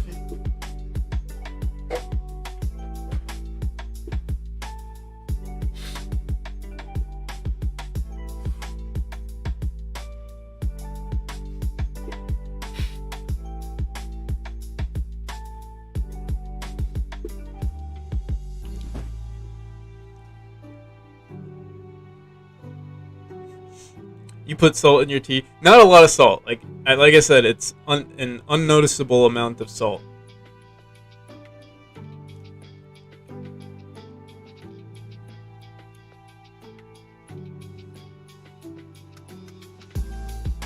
Or like, my taste buds don't taste the salt.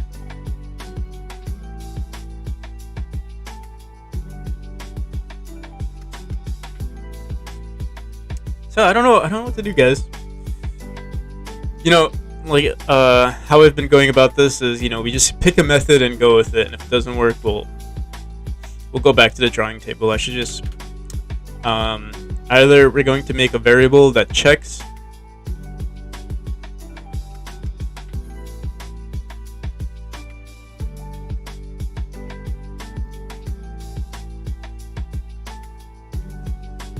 maybe we'll make an array of objects we've already hit from the zipline, and if that's the case, if it's already in the zipline, we won't run the activate node function, and then we'll remove it at the once our hitbox hits it, we'll pretend like we activated the node. We won't, and then we'll delete it from our queue. I think that's the best way to go about it. I just hope it's not too complicated. Let's see. I wish there was a better way to go about it. I could try fixing how our hitbox aligns with this node here, but I remember spending like 2 to 3 hours on it and not getting anywhere, so I'm not gonna try again. We're just gonna go full send right now. I'm gonna trust my past self. I'm gonna trust the intelligence of my past self.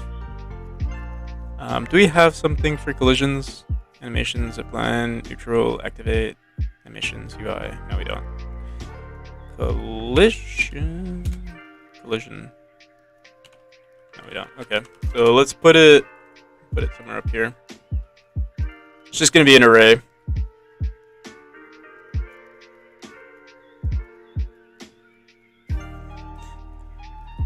So keto, you eat higher fat content to be able to tolerate the fat burn, because basically you give your body a break from constantly chewing through body fat.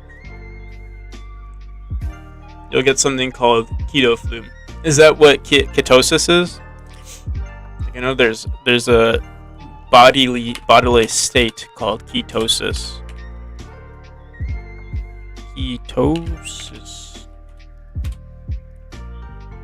Ketosis is a metabolic state that occurs when your body burns fat for energy instead of glucose. Keto diet has many possible benefits. These include potential weight loss, increased energy, and treating chronic illness. I'll just post that in the... Here's the other TLDR.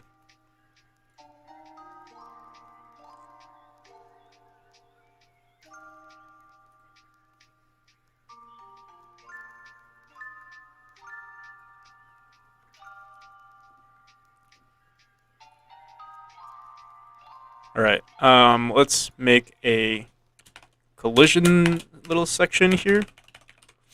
And we'll call this bar zipline collision array.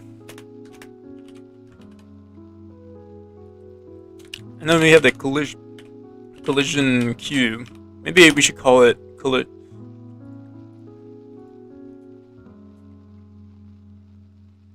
Yeah, we have this var collision queue here. Let's put this over at the collision section, and we'll actually call it. Technically, it's not a queue, but let's do zipline queue. Zipline collision queue.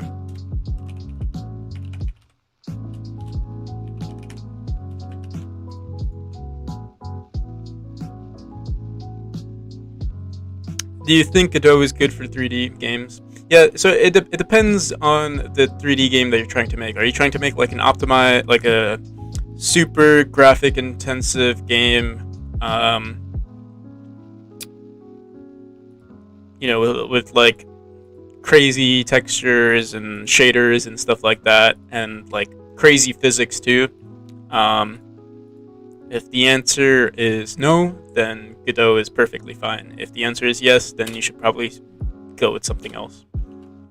Probably like Unity or Unreal or something like that. But if you are trying to make, like, here's some examples of 3D horror games. Phasmophobia. You could definitely make a game like Phasmophobia in Godot. You could make a game like Amnesia in Godot.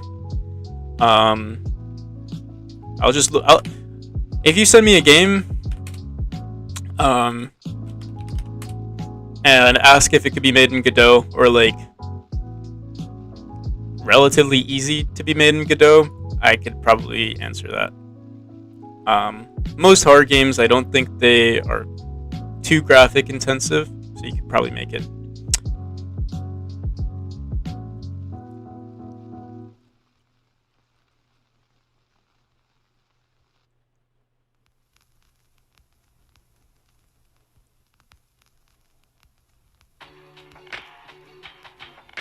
More realistic games for Godot 4.4, Godot work in progress. Yeah.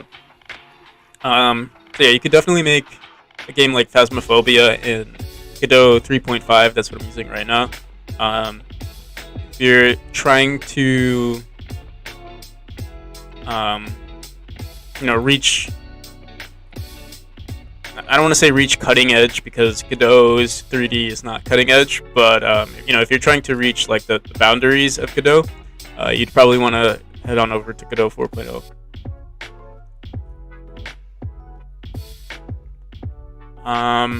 Okay, so we have this zipline collision queue. So what we'll do, I think what we do here is, let's see, maybe we'll add a function. Right now, all we do is, if player is on orb, we write player.handle area entered. We're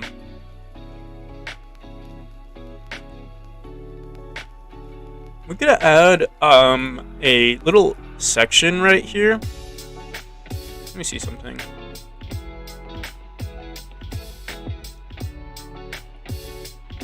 On hitbox entered. Let me see something. Oh, handle area entered. So what I think we'll do is we'll include the object that's in it. So we'll do like right here. I'll do self, and then on handle area entered,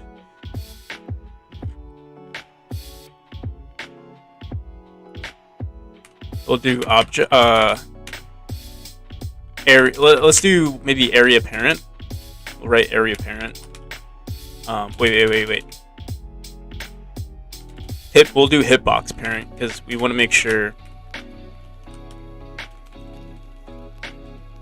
we're not confusing it with the area of the objects we're hitting. So hitbox parent. And then what we could do here,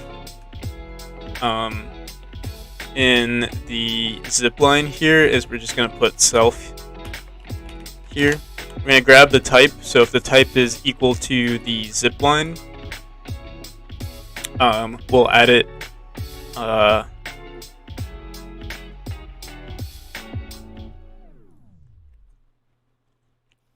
if it's a zipline, we will add it to the zipline queue, and if it's not added to the zipline, then we'll add it to the regular collision queue. That's what we'll do. Most of the time, it's only going to be one object at a time, but who knows what future me will want in this game, so we'll do it now. So we have all of these random objects. It'd be nice to simplify some of it later down the line, but for now, let's just do it this way. Handle area entered. We'll say if hitbox parent dot if hitbox parent dot get type is equal to Zipline, we'll say what was it, area, what did we call it, Zipline collision queue dot append. So actually, what we could do instead, we don't need to put this here, we can do it, we have this add to queue. Maybe we could run it in our add to queue function, since that's where it usually seems like it's happening. Yeah, we could do active add to queue instead. So in that case, then in add to queue, we would have to check. We would have to save this hitbox parent and put it in the add to queue. Right now.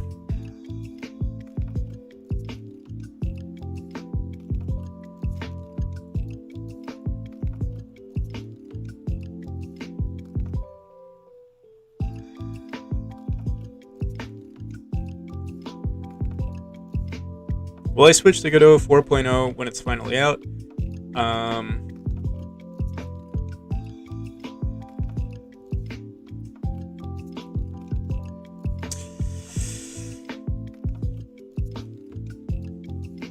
Yeah, I don't know. I feel like I wouldn't need to switch to Godot 4.0.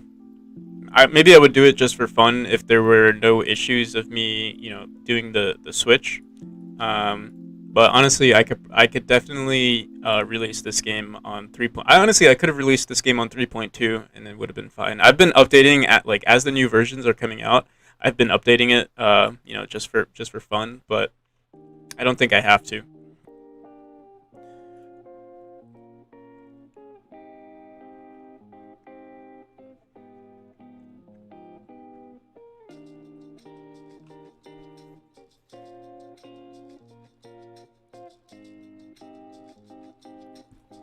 So yeah, we could add this to, add to queue is when we're gonna do it. Wait, let me just make sure. Yeah, add to queue is usually where we add it to the collision queue. So I know there's a way. Let me see something. Godot. Hey, Chef, you might be able to help me with this if you can. I know there's a way to do it where you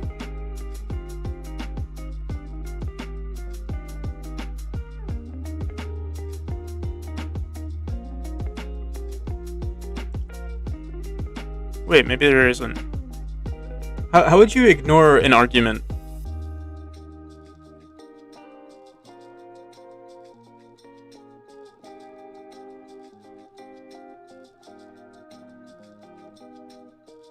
Is that even possible?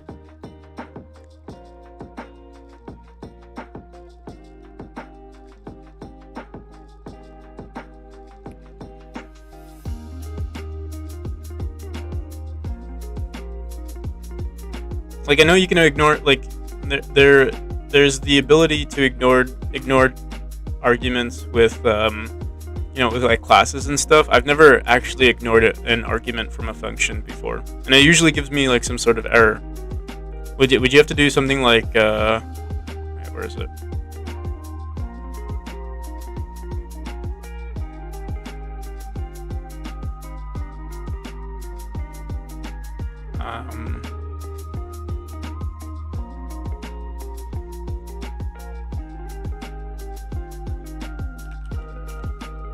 On handle area entered, would you just say hitbox is equal to null or something like that?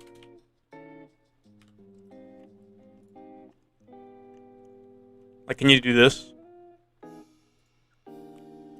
Where a default value is null.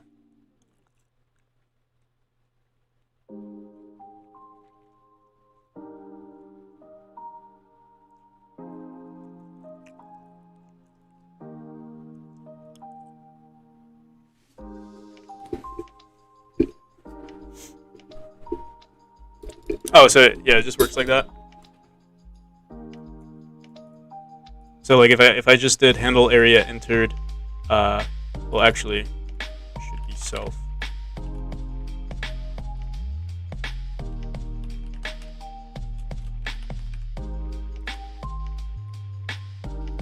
Because sometimes I don't want to handle area entered. Wait, whoops. I didn't want self here. I wanted. Oh wait, no, yeah, we did want this. Like, if I just leave it like this, is that fine? Seems like it is.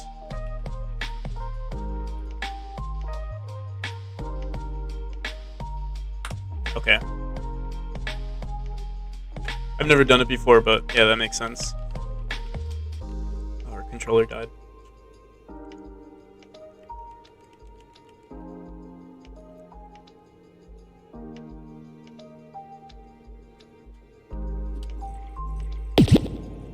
Okay, yeah, it's the same thing. Okay,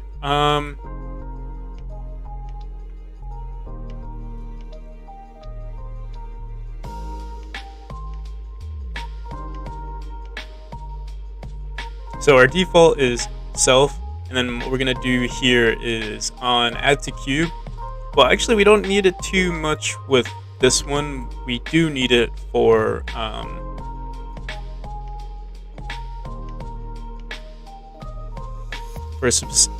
specific objects. So what I'm gonna do is I'm gonna go into add to queue.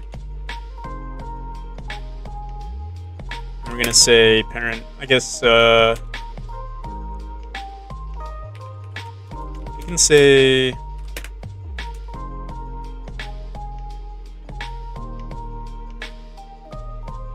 I guess we could say type.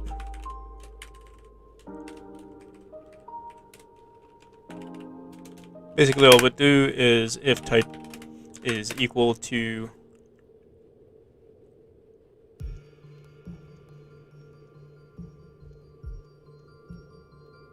never noticed to look at around idle animation. Yeah, I would love to add some more like subtle animations. Another animation I want to do is like a ledge animation. So like if if you're at the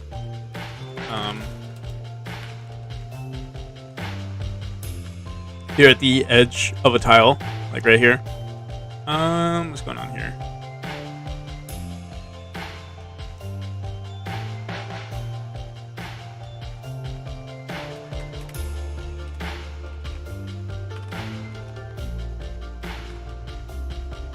Oh.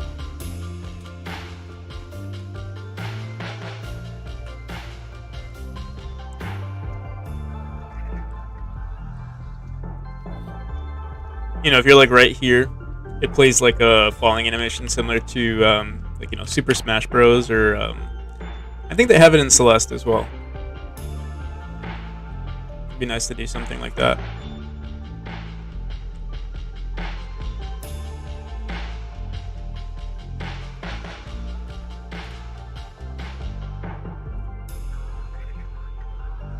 So we got this. We didn't finish it yet. We just want to check if the collision queue is a player. I mean, if type is equal to player,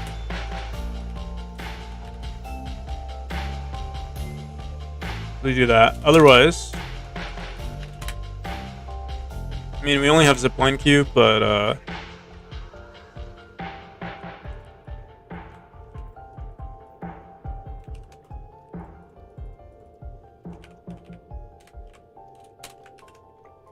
zipline collision queue append node. So I think we'll have to handle collision for the zipline queue.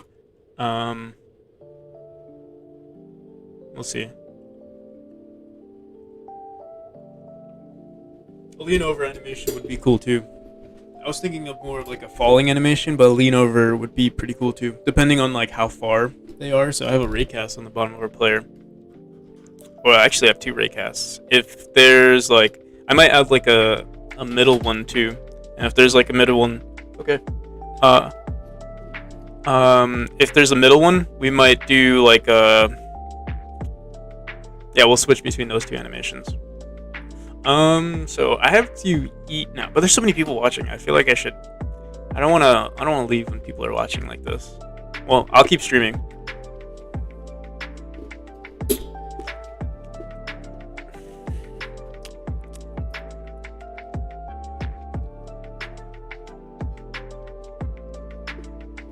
Let me just tell him I'm gonna eat later.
My bad. Thanks for that.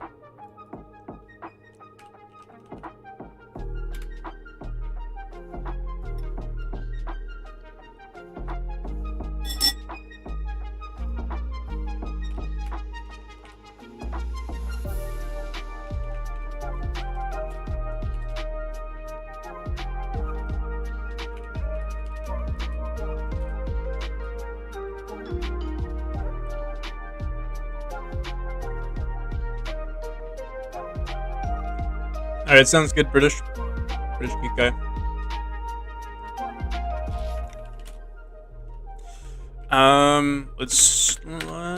So yeah, we're gonna have to run all of these up.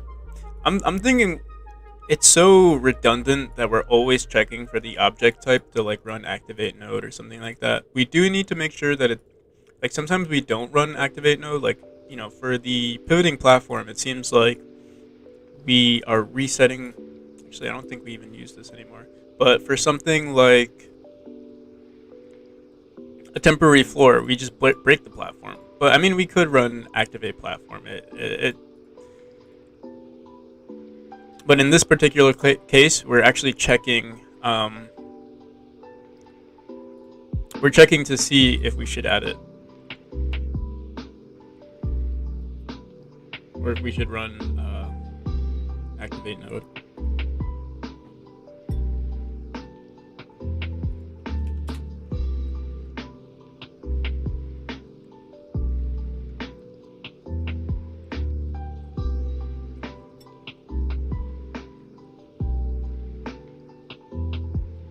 You know, for now, let's just do this.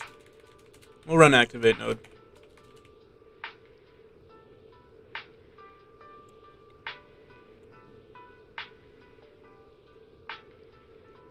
It's always going to grab the first object. Maybe that's what we'll do.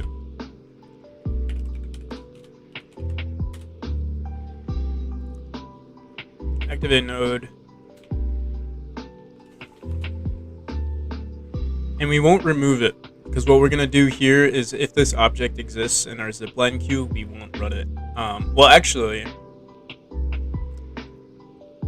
at that moment, if it is in our zipline queue, if it's already been activated, we'll set it to remove from the queue, and that'll be the only time it works.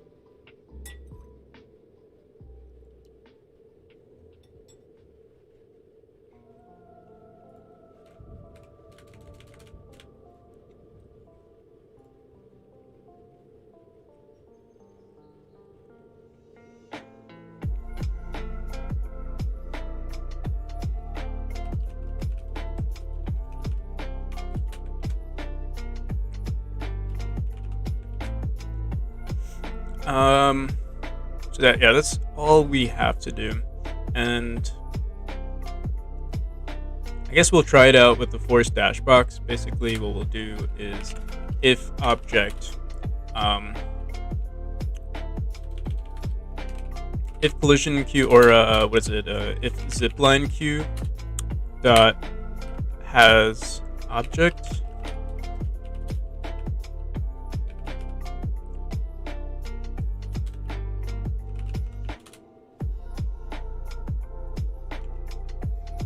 We'll run this.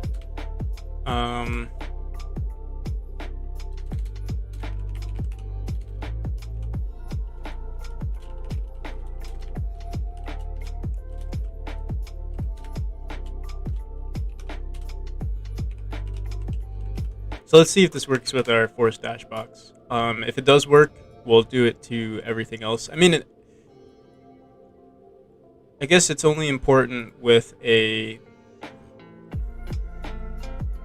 our force dash box right now. There's no other object that does this.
So for now, we are actually going to have to check for the type. So otherwise we wouldn't be able to, yeah, let's just do this.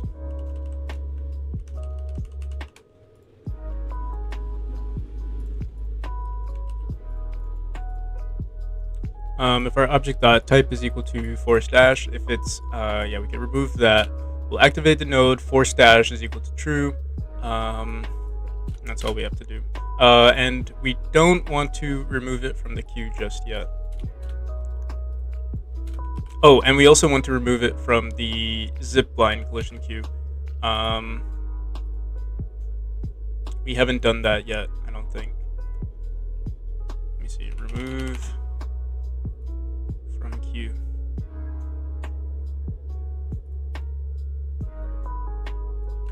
Yeah, we could technically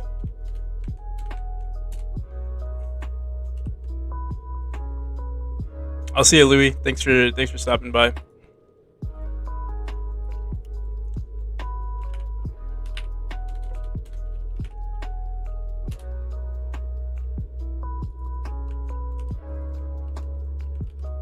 And we want to remove it from both the zipline queue and the collision queue.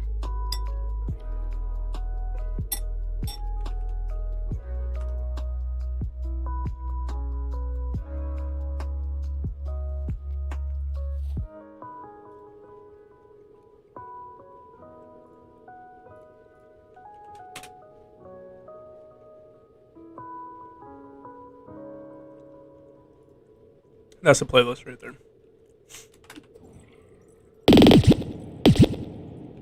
So yeah, you hear that like machine gun sound. It's because it's running more than once.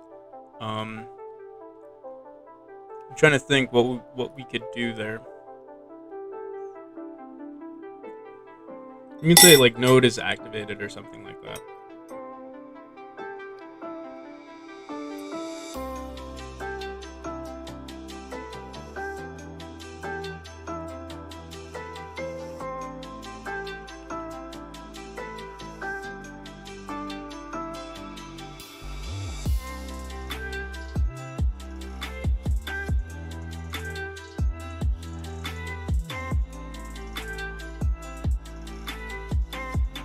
What am I eating? It doesn't really have a name for it. It's like a Chinese soup my grandpa made. I can show you what it's like. It doesn't look too. I think I ate all of the. There's like lotus roots in it or something. I already ate all the lotus roots, so now it's just water or like liquid. There's like meat in it too.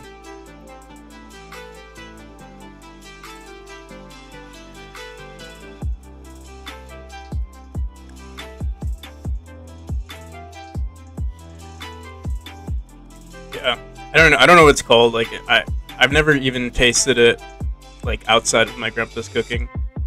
I know it's Chinese. Like my grandpa's Chinese, so like he only makes Chinese food or like traditional stuff.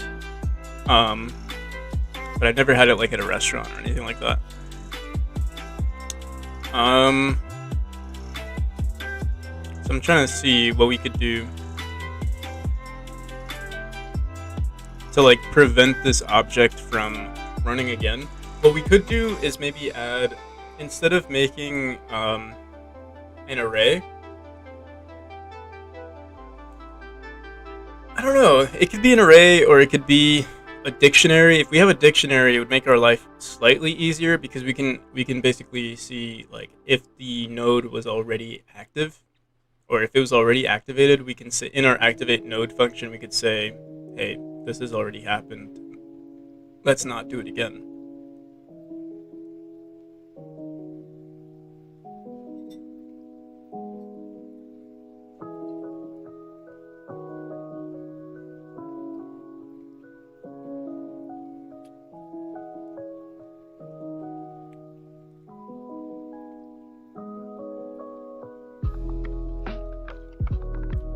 And now I'm thinking, like, am I overcomplicating this? Because another thing that we could have also done was just we could have literally just done that with with our original collision queue. We could have just said, hey, if we've already activated this, don't run it again. But that is an option. So I don't know.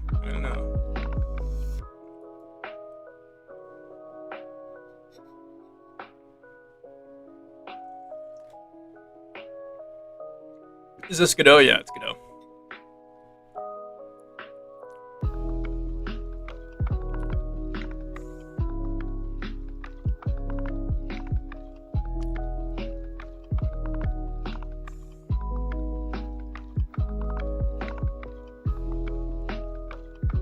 Oh, you said how is Godot? Godot is, yeah, I love Godot. I mean, it's my favorite engine. It's obviously biased, but yeah, I love Godot.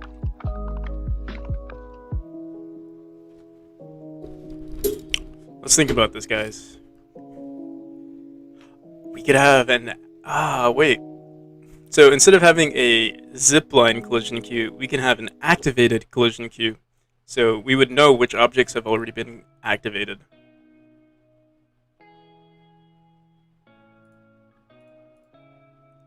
By the way, you're a smart guy with nice hair. Oh, thank you. Thank you, Louis.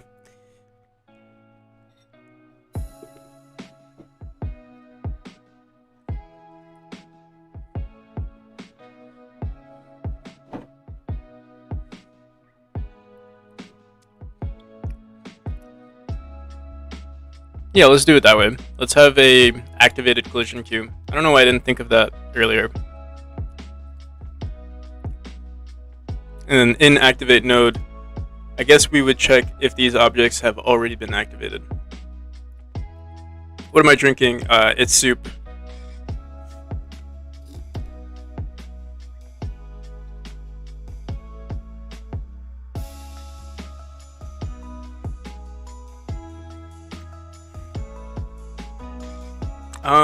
So yeah, we'll do an activated queue. I'm just thinking, I just want to make sure.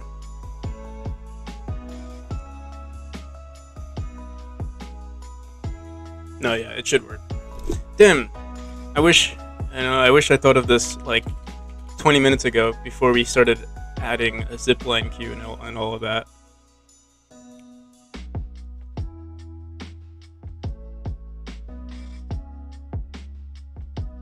I bounce between many game engines, but never settled on one because I become demotivated. So I don't know if you know this, but they usually say something along the lines of like, motivation is not the key to like working on something for a long period of time. You need discipline, but it's also hard to find discipline unless you. It's kind of like I don't know, like a double-edged sword in that way. The way I see it is like, whenever you do get motivation, try to get the motivation to also work on your discipline. There are definitely times when I'm working on my game where I'm like, damn, I don't want to do this anymore. But I just keep pushing through because I know eventually there's going to be a point in time where I do get that motivation again, and you can like fully maximize on that motivation. But it just requires a little bit of discipline. The times where I dread programming, I'm still going to at least put in like two hours a day, or maybe like 10, not 2 hours a day, let's say like 10 hours a week, because there might be some days where I just don't do any programming at all. So yeah, that's like the best advice I could give when it comes to like staying motivated on a game. But also make sure that your games are small. It sounds a little hypocritical because this game that I'm working on right now is like, this is my 2-year project, but I will say that this started as this was supposed to be a 2-week project, and somehow it's just evolved into this this 2-year project.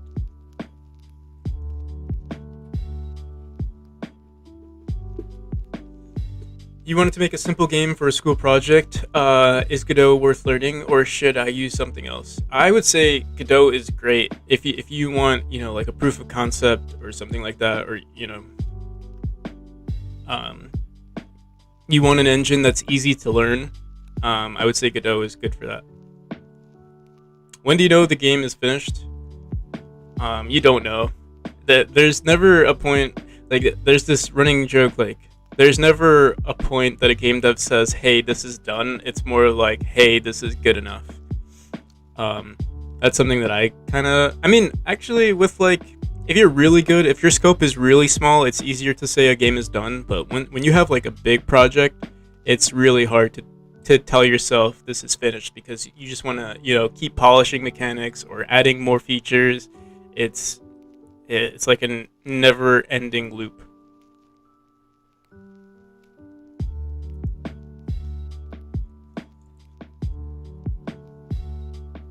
On a scale from 1 to 10, how much do you think you're gonna hire me as a thumbnail designer? So Louis, I don't have money to hire anyone right now. I'm hiring like I'm doing commissions right now, but like that's because it's my top priority. If I had the funding to hire more people, I would.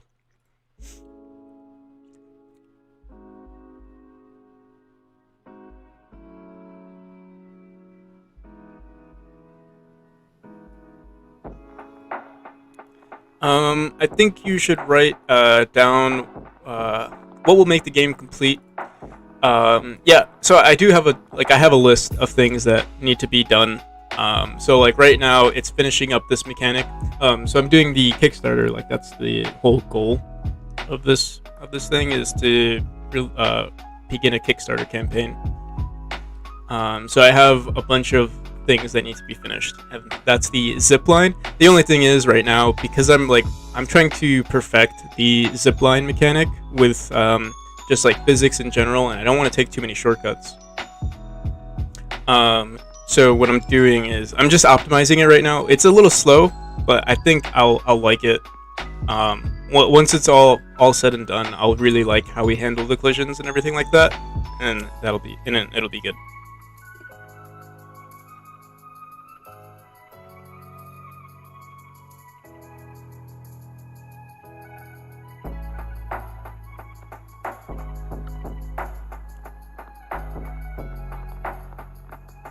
You realize your game is bad.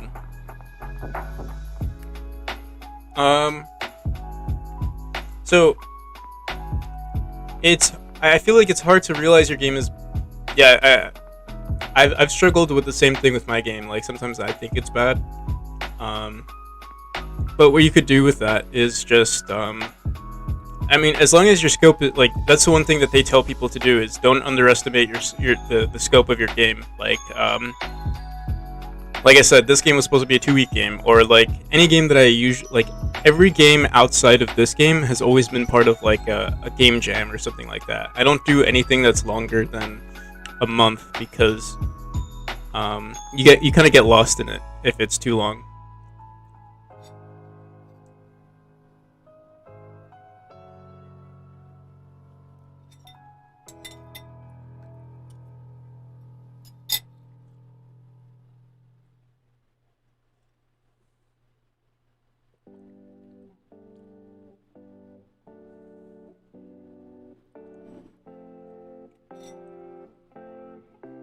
Louis, if you want to make a thumbnail, just do it.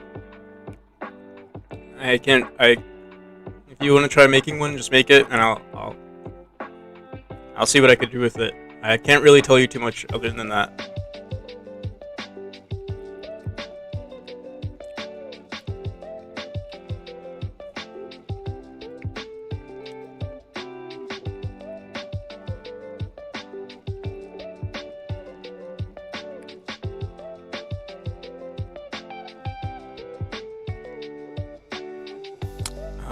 Okay. Damn.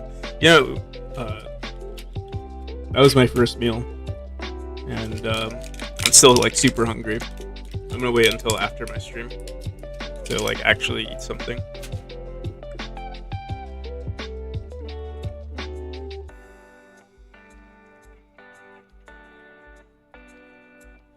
So that's the thing, Geek Guy. I don't want to like discourage you from making something like that, but that's a huge project, you know?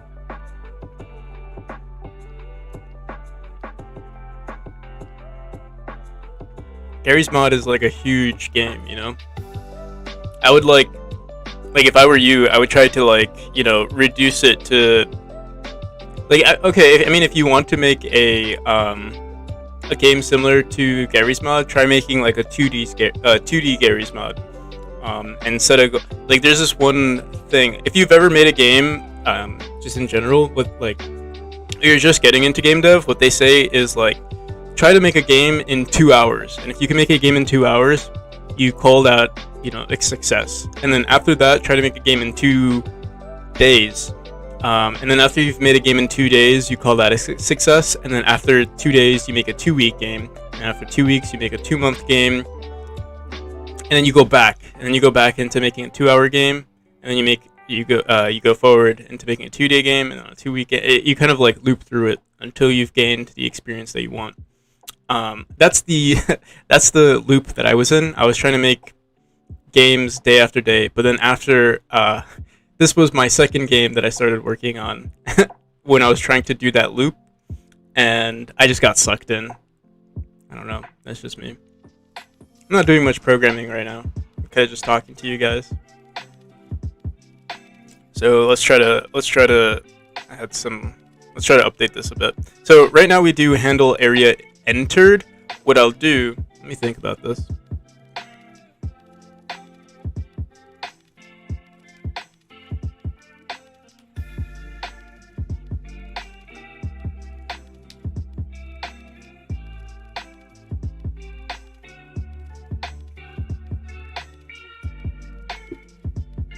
thanks for your suggestion, but I'm weird. I find I learn better if I stick myself into bigger projects, like how I learned C Sharp from scratch by making an operating system with it using Cosmos SDK. I see. Okay. Yeah, I mean, everyone's different.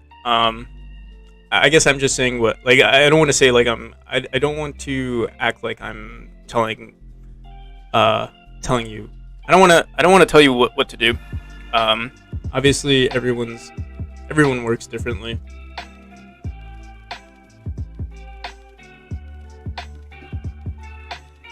Okay. Handle area entered. How do we want to do this?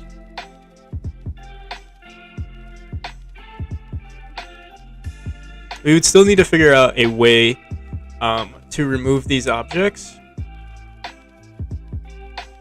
And what we could do technically is have a timer. I would like to avoid having a timer. If we have this activated object collision queue, what we could do is once it's ran once, we would remove it from the queue. Or objects to activate could be added to the queue. I'm stuck in this loop, guys. I keep trying to. I'm like jumping back and forth between using a zipline queue, using an activated object queue, or using. We're just sticking with our original. It's hard to pick one. Let's see. Let's add a var activated.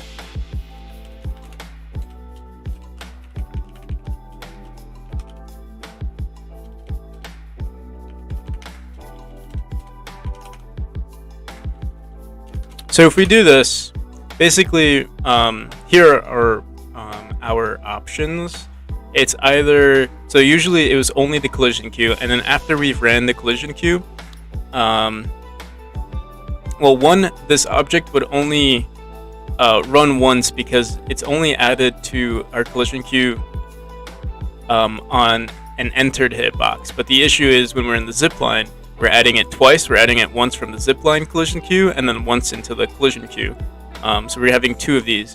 But what we could do is have our collision queue put stuff into our activated collision queue, and then if we ever get something else in our collision queue, if we already have something in our activated collision queue, we would just delete both of them and then run whatever code.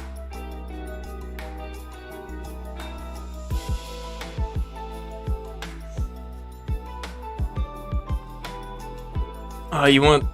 Okay, yeah, give me 1 second.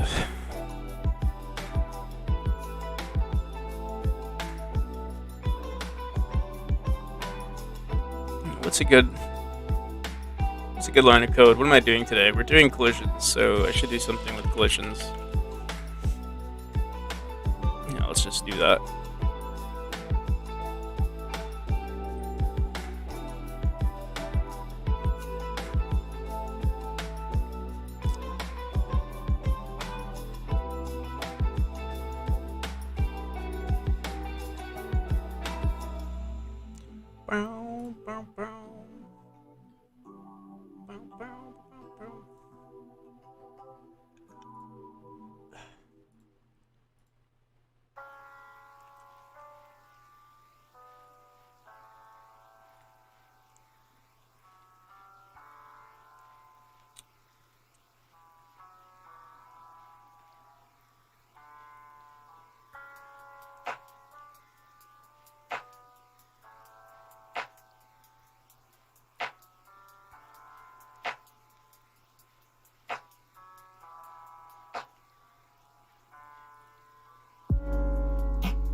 Yeah, I mean, most people make games.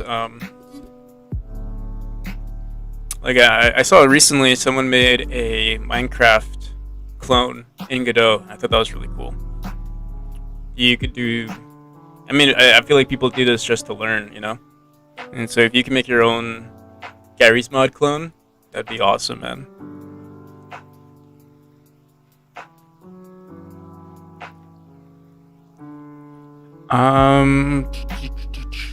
Let's see. What were we trying to do?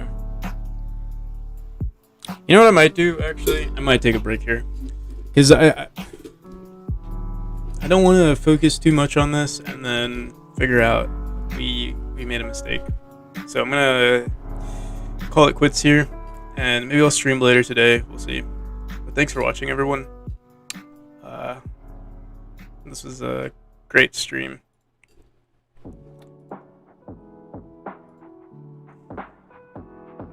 If you have any questions, I'll stay on for like a split second or like a few.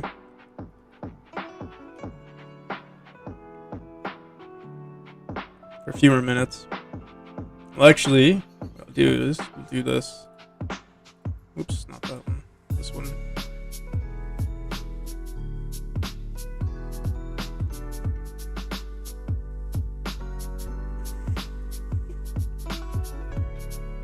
Thanks, British, and I'll see you. I'll see you, Chev. We'll probably chat on Discord or something throughout the day.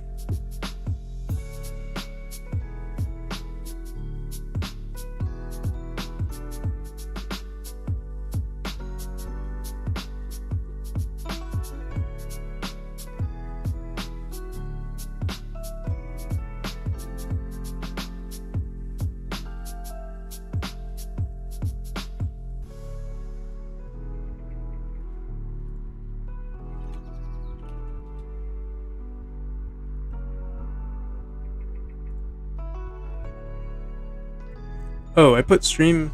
Oh, no, never mind. Alright, guys, I'll see you. Peace.